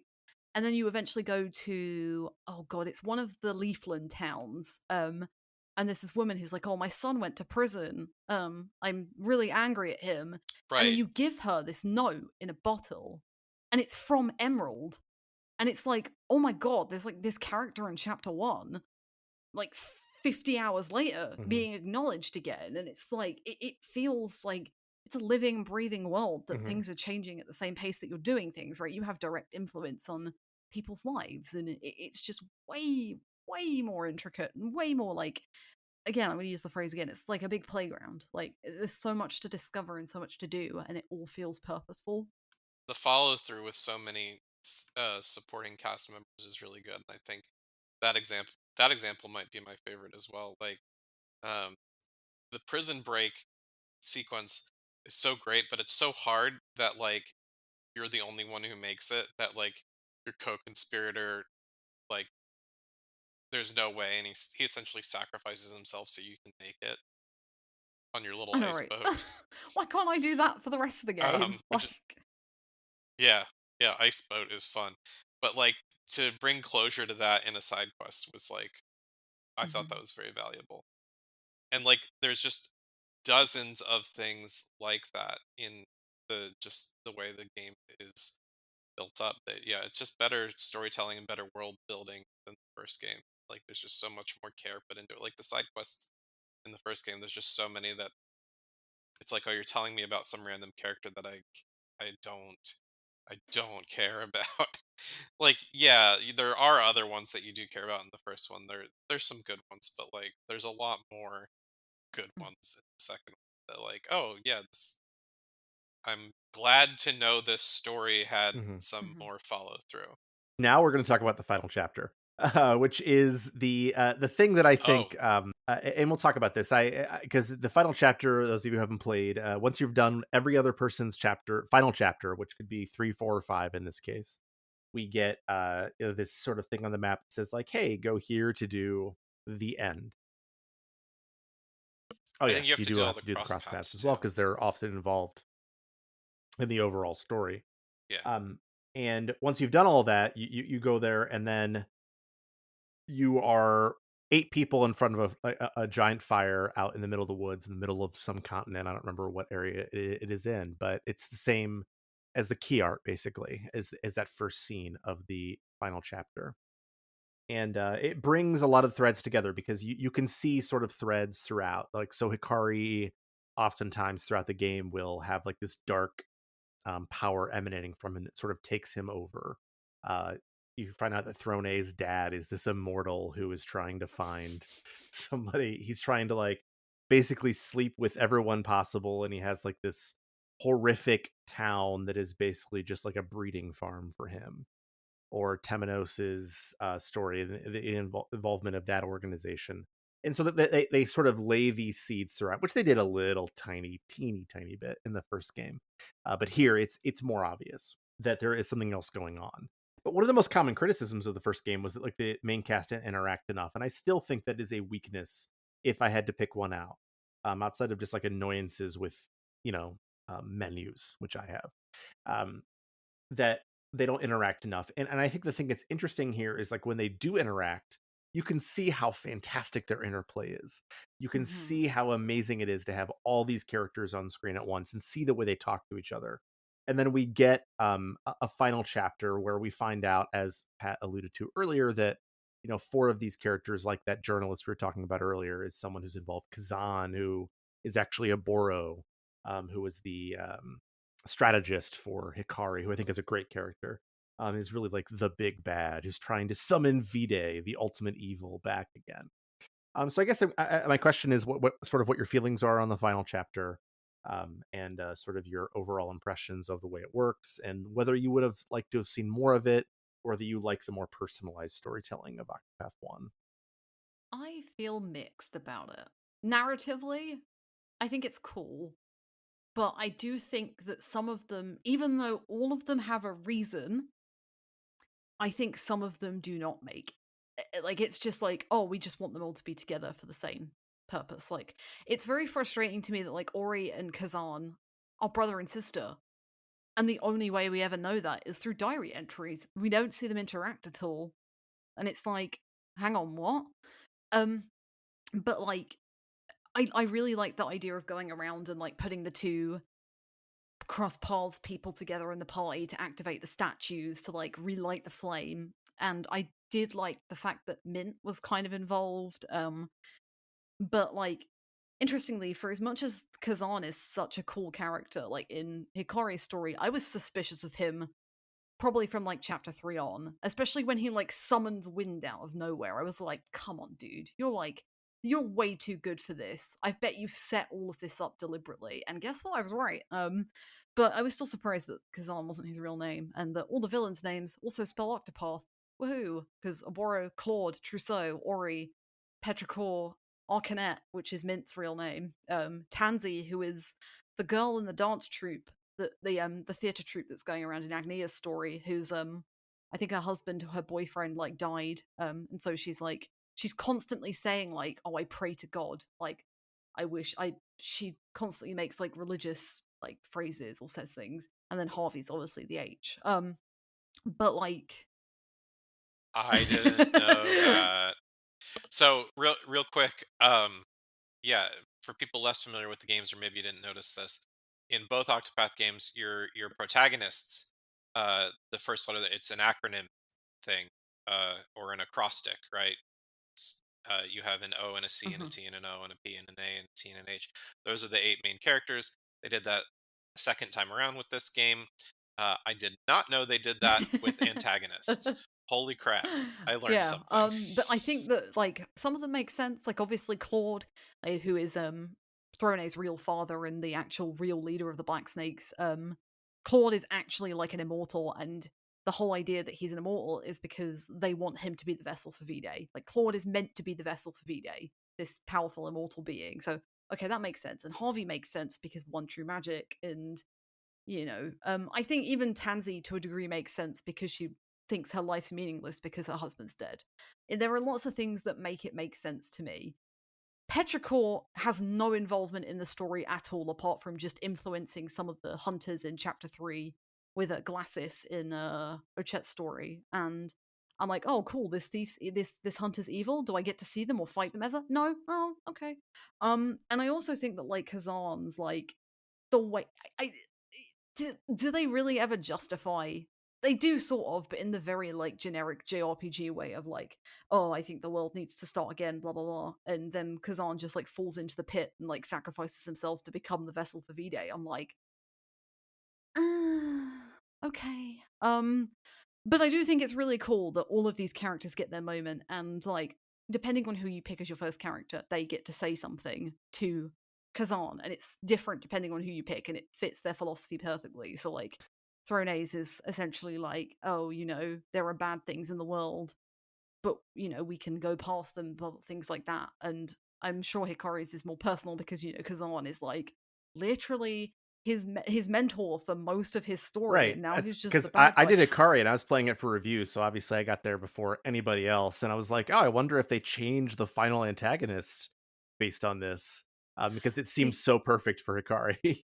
yeah, it would have been really interesting if they had done, I think. But then they'd have to justify even more, I think, some of them, like, how can you make emotional stakes with Ochet, with Petrichor, right? And Tansy you probably could with Agnia, but Agnia's story is so, like, deliberately detached from the rest of it that, like, it would feel like a bit of a stretch.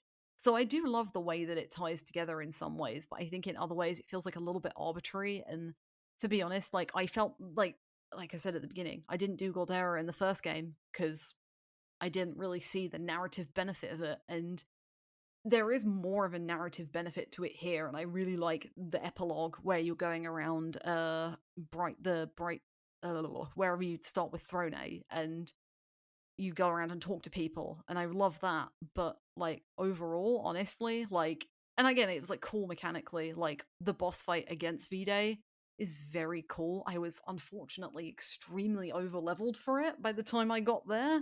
So it wasn't too hard.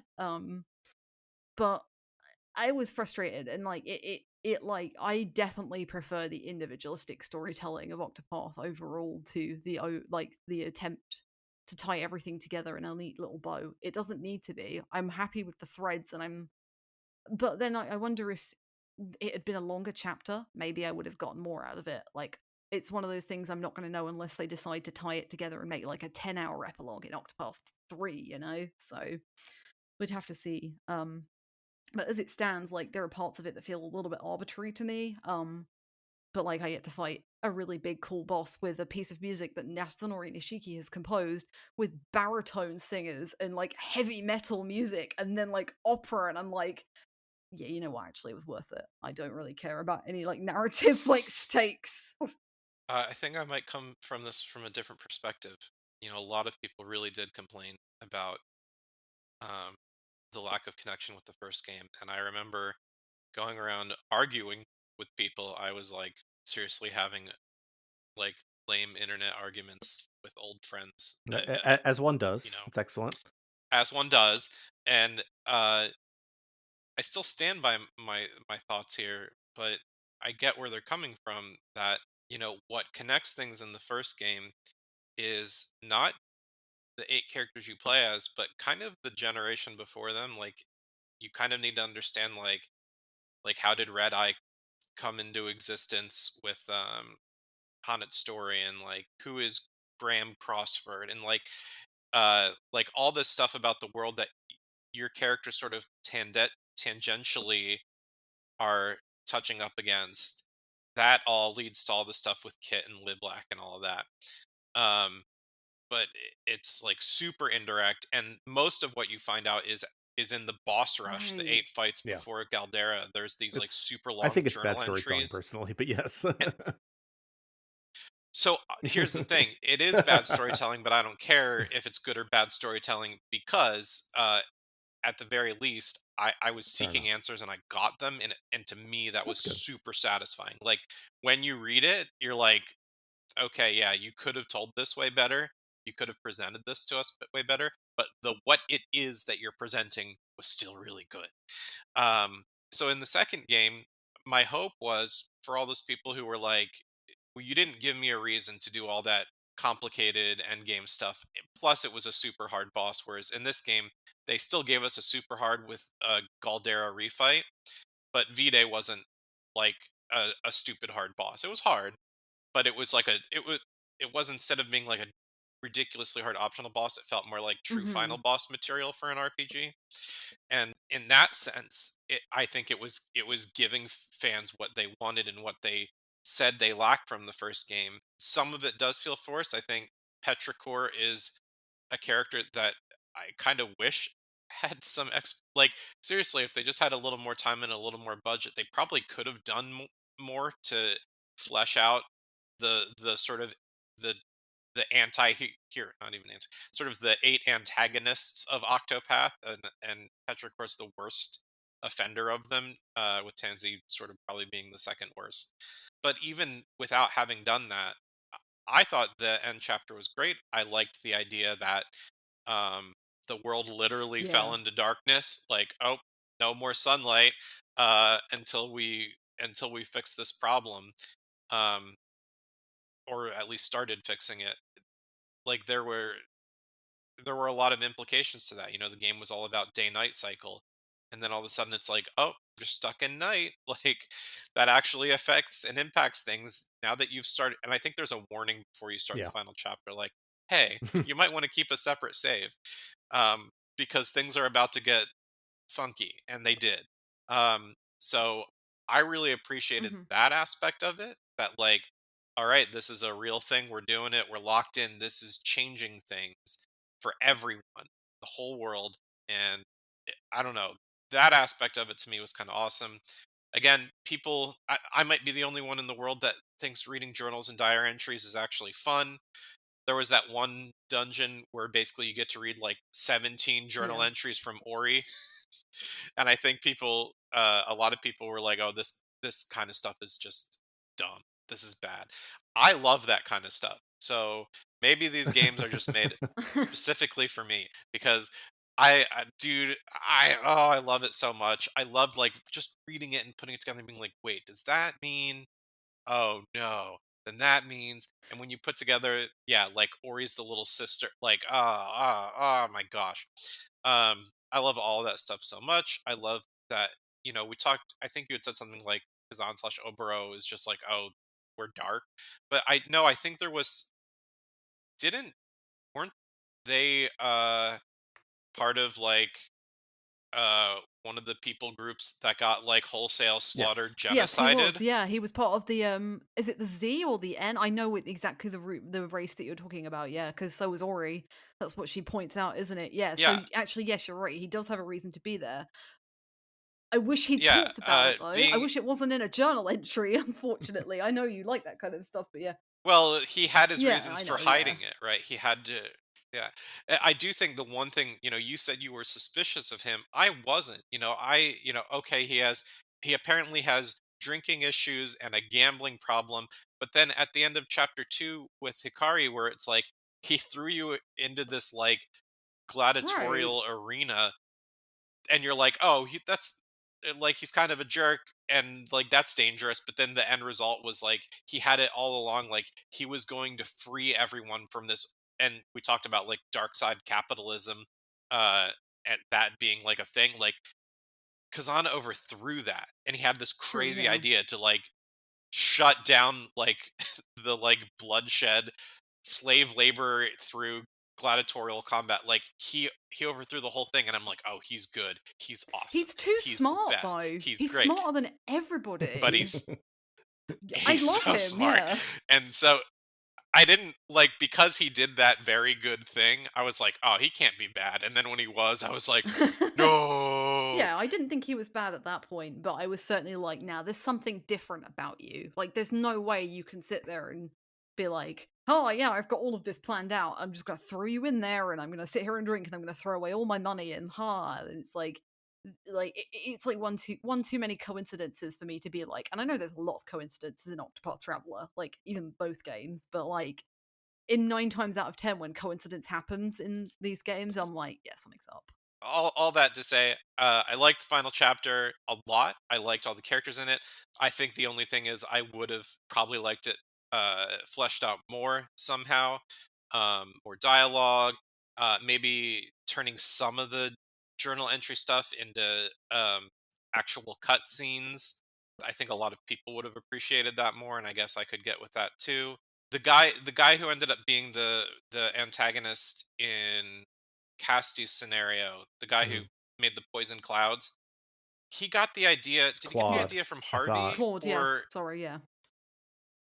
yeah, I like how like these villains kind of just bumped into each other and were like, "Hey, do something crazy and evil," and then it was just like, "Oh yeah, let's do something crazy and evil." Like, um, I like that it's in the shadows. Like narratively, it's in the Yeah. shadows.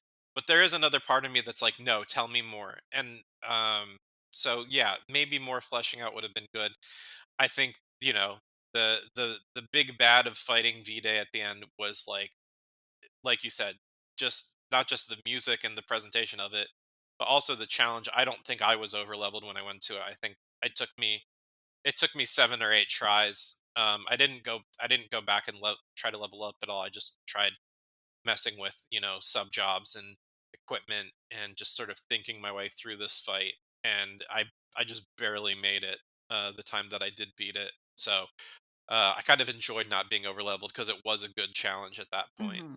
So I think there was just so much good about it, and saving the game's end credits for that moment, and doing just all of that was yeah, it felt great. It felt really good. I actually think I'm a little more negative on it than Alana is, for all the reasons that we were just talking about. So like I really like the final fight. For the record, I had no idea Galdera existed because again I was playing this for reviews. So like I was like, oh, there's this question mark island in the southeast corner that must be for something, and then I played through the final chapter and I'm like, hey, that question mark island's still there. I don't know why. And so I thought V-Day was the Galdera of this game, and I struggled with it enough that I believed it, and I had to use like some of the same like sidestep, Arcanist nonsense that I Hmm. had to use against Galdera in the first game. But I there are two things I like about it. I think the final fight is cool, and I think like the lead up to it. I like that there isn't a boss rush because screw boss rushes. Been playing too much Hollow Knight lately. Um, and I like the scenes where they're interacting with each other. But what I hate is the thing that you like, that which is the lore stuff. Like it feels cute. It feels like they are trying to meet the needs of people who want it to meet up, but they're not willing to do the work to actually make it real. So it's like, hey, here are these 17 journal entries where you learn 70 things that you didn't know. And why are these journal entries here? Who knows? It totally upends everything you know about the game in so many ways, and it feels cheap.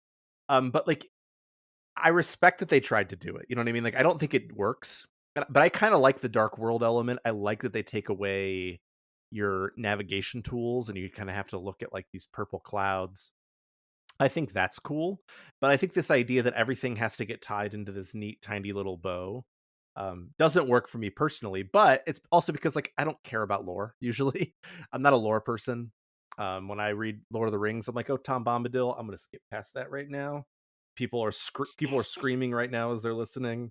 And I'm like, I want the good storytelling. You know what I mean? So like, I can see how someone would like it, but I guess my hope going forward is that they just, if they're going to continue trying to meet the needs of the people who want the individualized storytelling, like I do, I don't really care so much about the overall story, and the people who want it to tie together, like that they do a little bit more work throughout to make it make sense. Like, sure, it made sense at the end. Like, I'm like, okay, Ori really was this evil person who was pretending. I'm like, okay, cool. Well, I never saw her. Like, if I saw her at that moment, even for a brief moment, I think it would have been more effective. So it's just for me, like I'm more interested in the character element of it than I am in the lore element of it, and that caused me to like it less. But I understand your point as well. Yeah, I mean, yeah, I can't argue with you. I can't be the me from 5 years ago who wants to have dumb arguments with their friends. Um, like your point isn't just valid, but it's very clearly seen, and it probably just does come to matter of Yeah, preference, or for sure. Mm-hmm. maybe Yeah. even like neurotype issues. Like maybe some people tend to prefer stories in different ways Yeah, than for sure. others. Yeah, it totally makes sense to me. So yeah, but I guess because we are pushing the 2 hour mark now, we're gonna need to wrap this up relatively soon. I get Ah, crap. I guess our general feeling was we like the story. It's better than Octopath 1, and it almost made me want to go play Champions of the Continent. But I do want to talk about one other story element here, which comes up, which is technically optional, technically post game. We've talked about the side quests a little bit, so I feel like, but I want to talk about one more, which is the side quest that leads us to Galdera, which I think is opens up some fascinating lore implications here. So those of you Yeah, it who don't does. remember or who haven't played Octopath 1, at the end of Octopath 1, and we've talked kind of around this, the way the stories come together is that like everybody, like they're trying, if I remember correctly, trying to summon this beast that is Galdera, which is sort of like this god killer entity. And it turns out that that question mark island in the southeast of the map in this game also houses Galdera again, but it involves a couple of different side quests. You have to get like a book that was important in Cyrus's story that you happen to find like just in some dude's house who's going crazy in this game, and some others. And it also involves the very first side quest in the game. No matter who you start with, the very first side quest you'll have an opportunity to encounter is this dude named Al, who you have to like go get his pack back. Mm-hmm. Yeah, and that's the same exact concept when you play the first Octopath. Oh, No matter who you start with, you run into Kit. It's your oh my first side goodness! quest is I meeting Yeah. totally Kit. forgot that. So it was, yeah, they were keeping that sort of structure and theming like That's one so to one. fun. So it Yeah. turns out that like Al is more important than maybe we thought. And he has this book that is involved with summoning Galdera, and in that southeast corner, you can go encounter Galdera again, who is significantly harder than they are in the first game, which is saying something because they weren't a they weren't a pushover in the first game. And then once you clear Galdera, it turns out Al is Alfred Hornburg, who was the king of, I don't remember the name, you'll know this, of all I think it's just Hornburg. is okay, so it's Hornburg, and Ulbrich was served him. And so it seems like maybe this game is a prequel to Octopath 1, maybe it's like a side quel, because especially when you go to confront Galdera, all these sort of platforms that you fought the boss rush from in Octopath 1 are destroyed. So it's like, is this after? But Alfred is young, so I don't really know how it makes sense in sort of this MCU world. Is it another continent on this world? Is it? We don't know. But can we talk about how hard Galdera is?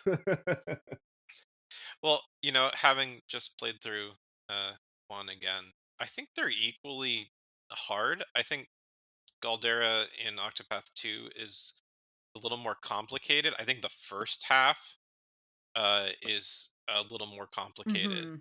Mm-hmm. The eye with the souls of the damned or whatever, it is perniciously challenging fight, and you have to be smart about who you put in team one, so that team two you can. There's certain characters that you can cheese your way through things, and you kind of have to, in my opinion, save your most cheesy of cheesing for the second half, um, which is usually a fortitude build where you keep one character at 1 HP Yep. Yep. and you have that one thing equipped that's like, yeah, you do inverse damage, and then you just wreck everyone in the phase 2 fight. Hikari was my MVP in Um, phase 2. Yes. Yep. yep, Same here. yep, Seal yep, Siege to the and yep. in the first game, that's how I do my phase 2. You to Ulberich Warmaster, uh, Ulberich Warmaster, and then use the final skill, Winnehild's Battle Cry, where you do 6 attacks, and each time you're doing like 50 or 60,000. And you just clear the fight in 2 turns. One to clear all the other things that lets you then unlock doing damage on the center part, and then you just run it again and you're done. Um, so as long as you can pull that off in phase 2 with Galdera and Octopath 2, you're fine. But that first phase is really long, really tricky. You get very narrow windows to deal damage to the center, and it has all sorts of buffs so that it's like hard to do good damage. It just you just have to keep this constant barrage going, and you have to heal up like nonstop. It's to me, I always felt like when I was fighting Galdera and Octopath 2, it was like phase 1. If I was going to get through, it was going to take me 10 to 15 minutes. In phase 2, if I was going to get through, it was going to take me about 2 minutes. Like Yeah, that's I kind mean, of how it if you felt. let that phase 2 get more than a turn or two, you're toast. So you just You're have right. to You Hikari you destroy. can recover. The time I won, I recovered, Yeah. but I thought I was going to go Yeah, Oh down. yeah, the hired time I help won fixed as it for well. me. So yeah. Hired help. Same. Oh I bought my Jesus. way out of it in the end. Those foreign assassins, man. Nope. Just managed to get a clutch hit at the end. Everyone was Oh, dead but nice. Hikari, and I was like, and I'd accidentally healed Hikari as well, so he wasn't like going to do as much damage. And I was just like, well, if he brings someone else back to life, then they're just going to die anyway, and so will Hikari. So Right. I'm just going to go for the axe move on or Arms Master or War Master, and it just did enough damage. And I was like, it's like 11 p.m. at night, and I definitely screamed, and I was like, I did it oh at my 3 god. a.m. and my neighbor sleeps right next to my wall. So I'm Oh sorry, Yeah. yeah. not really. No, you It was did it. yeah. Every time I've beaten those super hard bosses, it's late in the night because it's after multiple tries. Yeah, pretty much. But yeah, the first half of that fight is definitely the harder fight. Sometimes I would try and drag it out a little bit longer so it would like swap to the SP draining skill. Because like part of what I was doing was like Throne. I needed Throne at max HP at all times so that she did as much damage as possible with her Elfric's skill, like divine skill on Thief, because then she would like multi-hit and also hit every target and do 9 like max damage 9 times out of 10. But Ochette was probably my MVP for the first half because I had the Frog King with the axe, and Goldera is weak to the axe, and if you use her EX skill, you can make the frog attack 4 times, which means it hits 8 times, which means it pretty much breaks the shield immediately. And it made my life a little bit easier. But yeah, like I did die on the second phase a few times, but like I knew if I got to the second phase, I was probably almost always very close to beating him, whereas most of the times I died on the first phase, it was Yeah. probably like pretty early on or midway through. Yeah, and we haven't talked a lot about the combat in this game because we just haven't had time. But the combat in this game There's is so phenomenal. much. Right. It's so And good. it is Octopath 1 was once upon a time my favorite combat system in an RPG. Octopath 2 just barely inches it out because of that extra flexibility you get with the latent powers, and it just Uh-huh. gives you a couple more options, which I think make it a little more interesting. But Galdera is really where, to some degree, like I had to throw everything out because like I did Galdera maybe 2 days after the game released to the public, so I didn't have anywhere else to look, anywhere else to figure out. Right. You didn't have a guide. You were the Yeah, I guide. had to figure it out on my own, and so like it was such a satisfying feeling because I literally had to get a piece of paper out and like lay out how I was going to do things, and I didn't know exactly how some accessories interacted. So like I did the same thing with Hikari, Hmm. but I was like, is that really going to be good? Like how much is the damage going to scale? So I didn't know.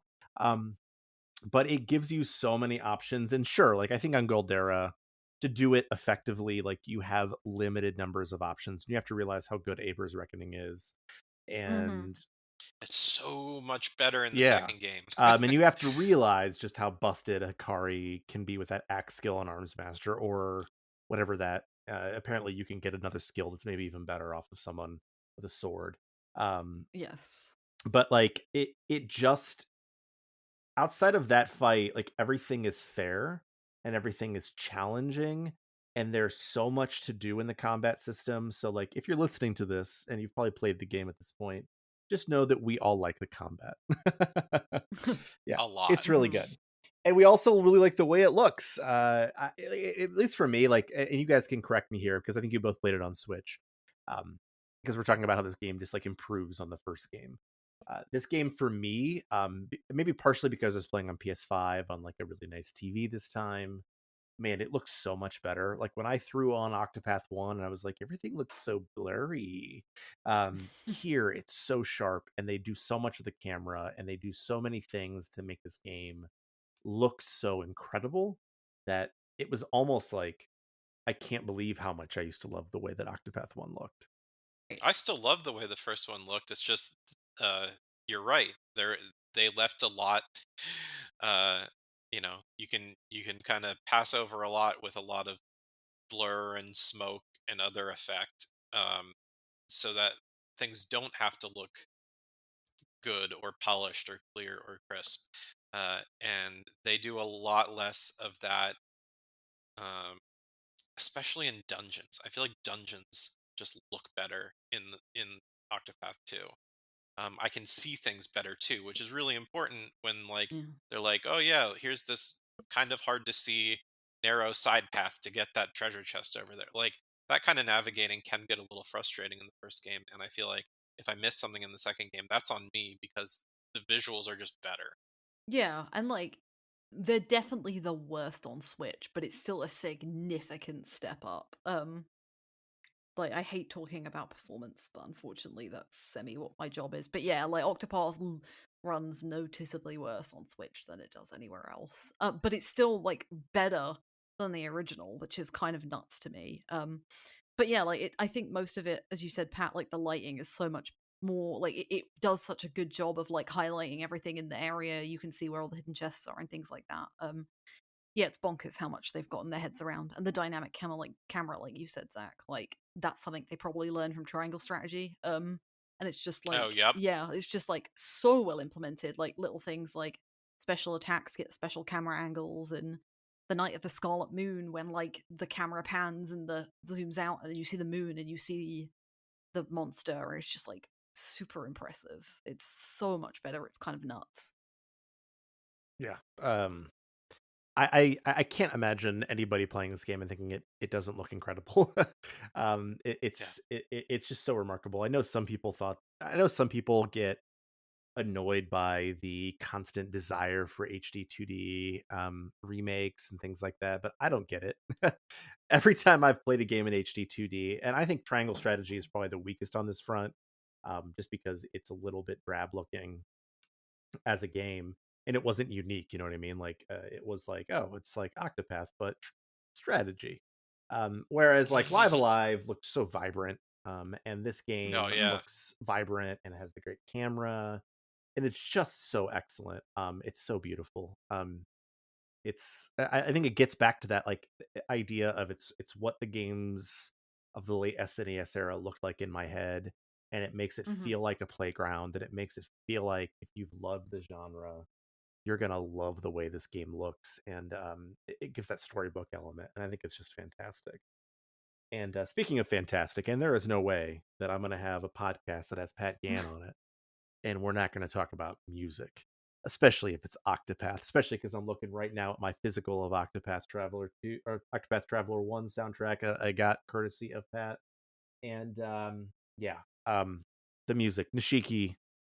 We don't know who's going to compose Dragon Quest 12, but can we all agree that we hope it's Nishiki? It should be. Because it would be so Please. excellent. But the music in Octopath 1 was amazing. The music in Octopath 2 is maybe even better because there's just more variation, there's more variety, and it's just fuller and it's so fantastic. And I love Octopath 2's music, and I am so excited that we already have it physically, and it's great. So what you guys think?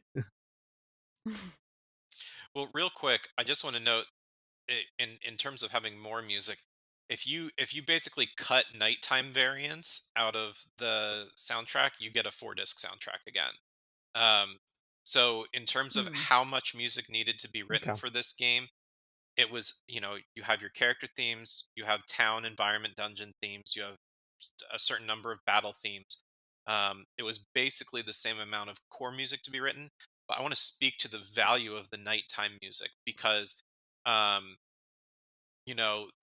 those could have been throwaway variants. Those could have been phoned in arrangements if Nishiki wanted them to be, and he decided, nope, that's not what I want.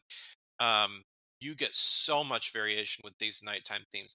They're often a slower tempo, though not guaranteed. They often have fewer instruments, not guaranteed. Often softer, not guaranteed. Like there, sometimes there's new instruments in the night version that wasn't found in the day version, or vice versa. Um, and the best thing about some of just a handful of the nighttime ones is sometimes you'll get a little bit of what feels some improvisation in terms of like an instrument or a melody, like what's like the big town, New Oh, New Delstar. Delstra. Yes, that was Yeah, a.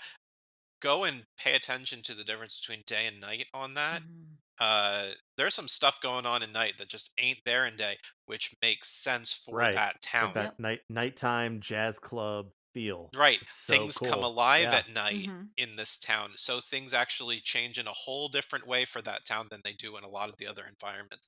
I mean, this is smart. If you're going to do day night variants for music, and there's plenty of games that do, a lot of modern Western RPGs will do this sort of procedural generation approach to this.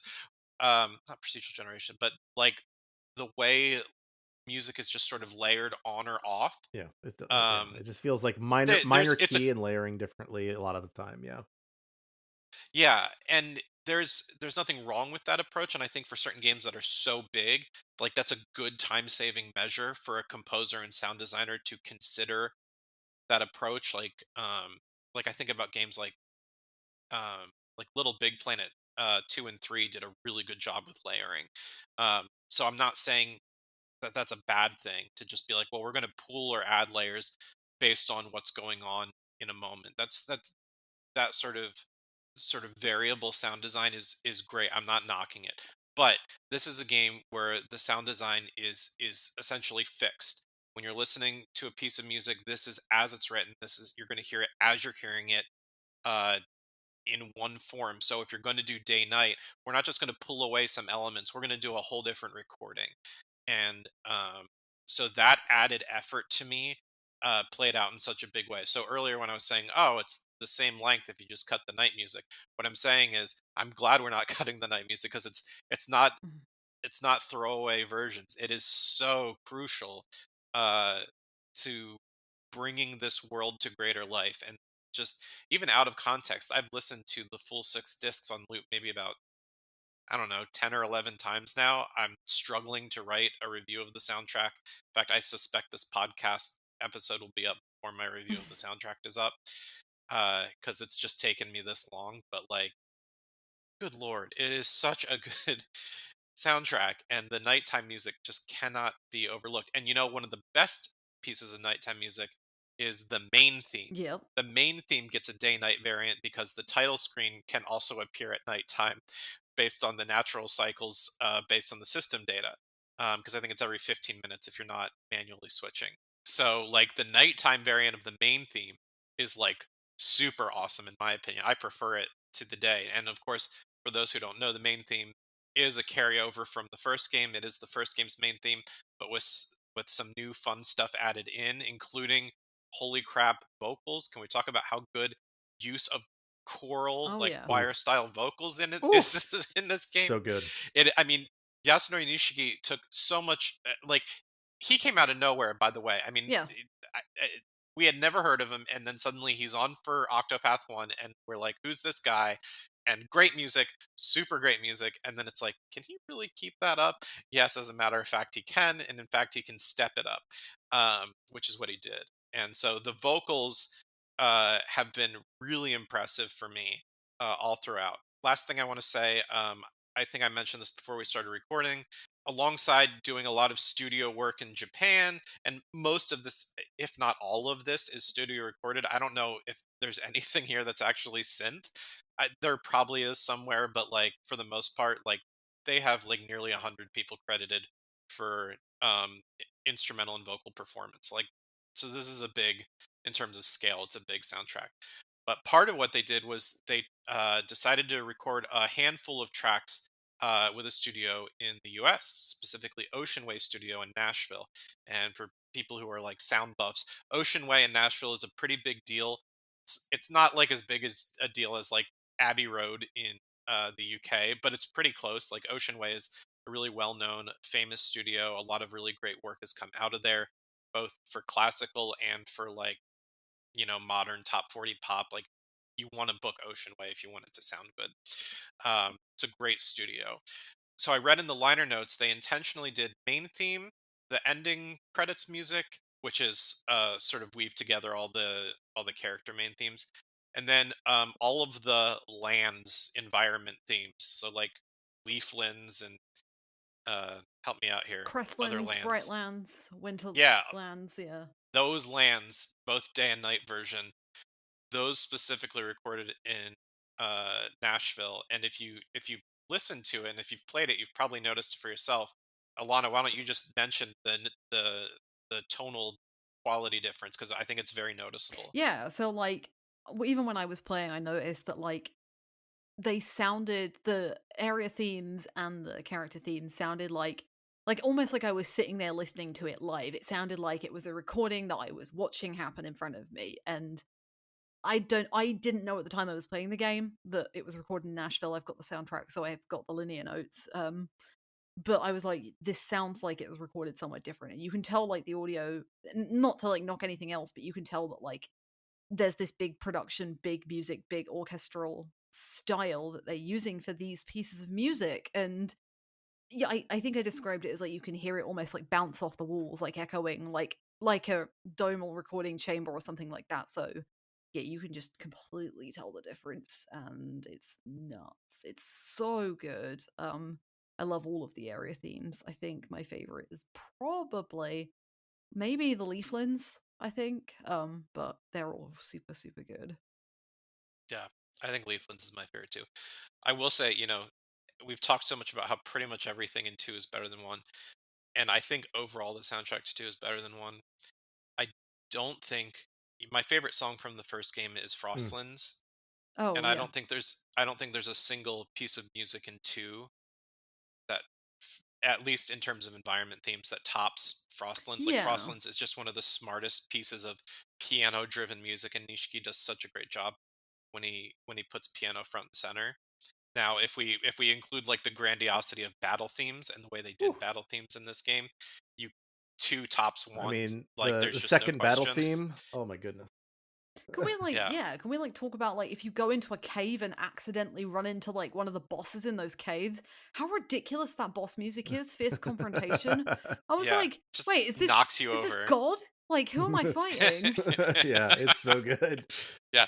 Yeah, and then you get to like the Vita and Oh, Galdera fights, and then they really Ooh, crank it up, and you're like, oh, I'm fighting God and the devil yeah. combined. I it it's such a good soundtrack. I have no words. You guys have both said it better than I could. Um, it's fantastic. Well, if I could say Of one course, one of one more course. thing. Uh Character themes are great across Hmm. both games. Um, but just like the characters themselves, I think their musical themes are more distinct in I the agree. second game. They're more yeah. distinct and they're more varied. I mean, Particio's theme is Ugh, just so like fun. it's unexpected. You get the saxophone solo. It's just absurd and great, and I love it. And then again, Temenos' theme is just like never would have predicted that Nishiki like had the chops to make a song It like seems that. like it could totally be in Moffat's Sherlock. Oh Yes, my god, Yeah, yes, yeah. absolutely. And like, but it doesn't feel like a parody or an yeah, yeah. homage. It does No. feel like its own song. And so, but what's really crazy also about these themes is that they're utilized better than in the first game. The first game, you get these character themes written, and then they tend to only get pulled in during cutscenes, like at the beginning or end of a chapter for that Mhm. character. That's really all you get of them. But each of the final Ooh, battles for each of the goodness. 8 characters, it's actually the same final battle piece of music. There's basically two motifs running. Mhm. There's the actual sort of final battle motif that's its own melody that you get up front. And then for the B section of the song, it's that same sort of music and sort of the same instrumentation and that sort of thing. But then the B section works in the character's theme, character's motif, and so there's actually those 8 tracks exist um, on the soundtrack. And when you listen to them in a row, you're like, "Why am I hearing the same final battle?" And then you get to the B section, and Yep. you're like, "Oh, right, it's that battle theme plus this character theme." And it's so good every time. Yeah. So good every time. And it makes you appreciate the value of those character themes all the more. And like I can hear any one of them and tell you within, I don't know, 3 or 4 seconds which character it is. Like they're so distinct. Oh, they're so good. Yeah, I mean, it's funny because that you say that, and like when I played the game, I didn't notice that. I was just like, "Oh, it's the final boss theme," and after No, yeah, after listening go to it listen, go now, like I'm listen. like, "Oh, I see what you're doing, Nishiki. I see you." I was looking out for it because they do something similar in one, but they're separate. Like they use the character theme to lead into the boss theme, Hmm. and then Okay. it's just the battle for Journey's End.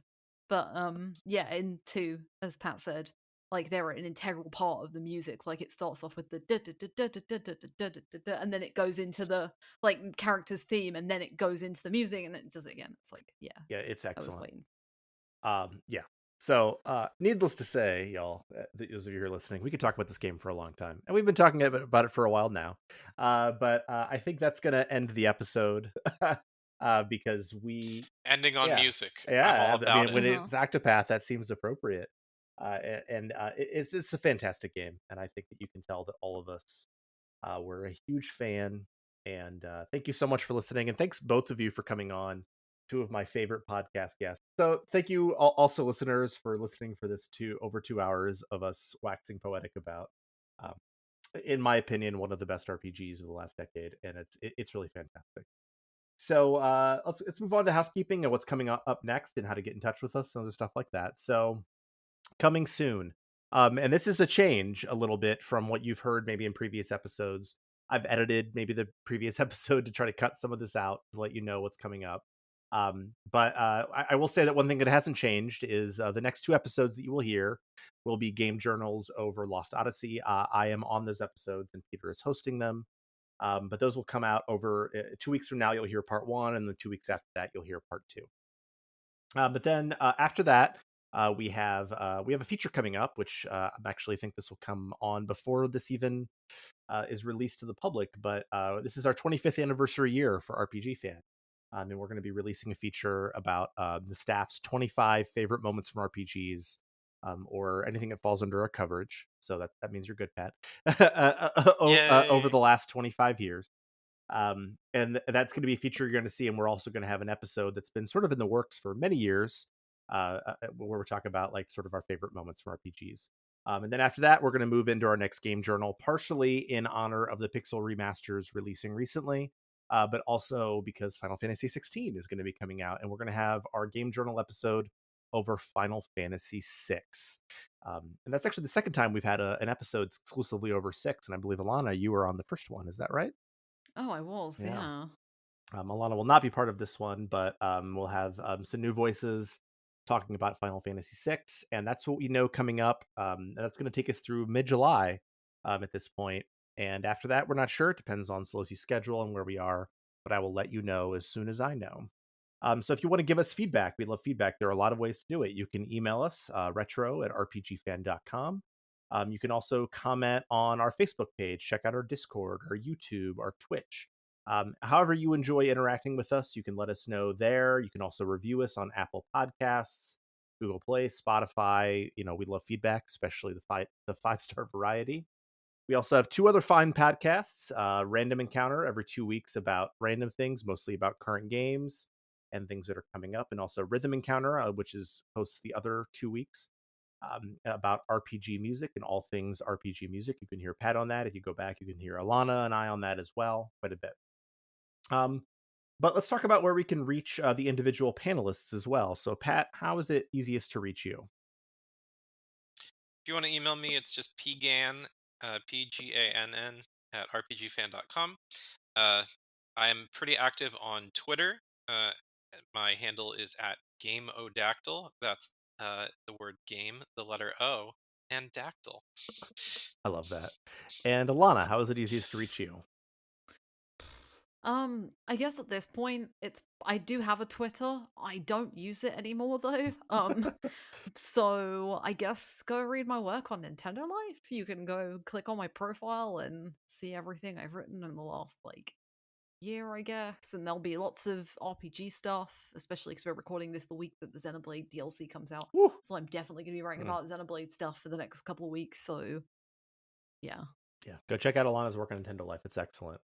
And if you want to get in touch with me, social media is not the way. You can email me, zachw@rpgfan.com. And I'm also, at least on RPG Fans Discord, even if I don't check it. But if you DM me there, I'll see it. So it's just Zach W on RPG Fans Discord. So again, thank both of you so much for coming on to talk about this game. It sounds like you guys liked it just as much, if not more than me. So it was a great time, and it was a joy to chat with both of you. So thank you, listeners. Good night and good luck.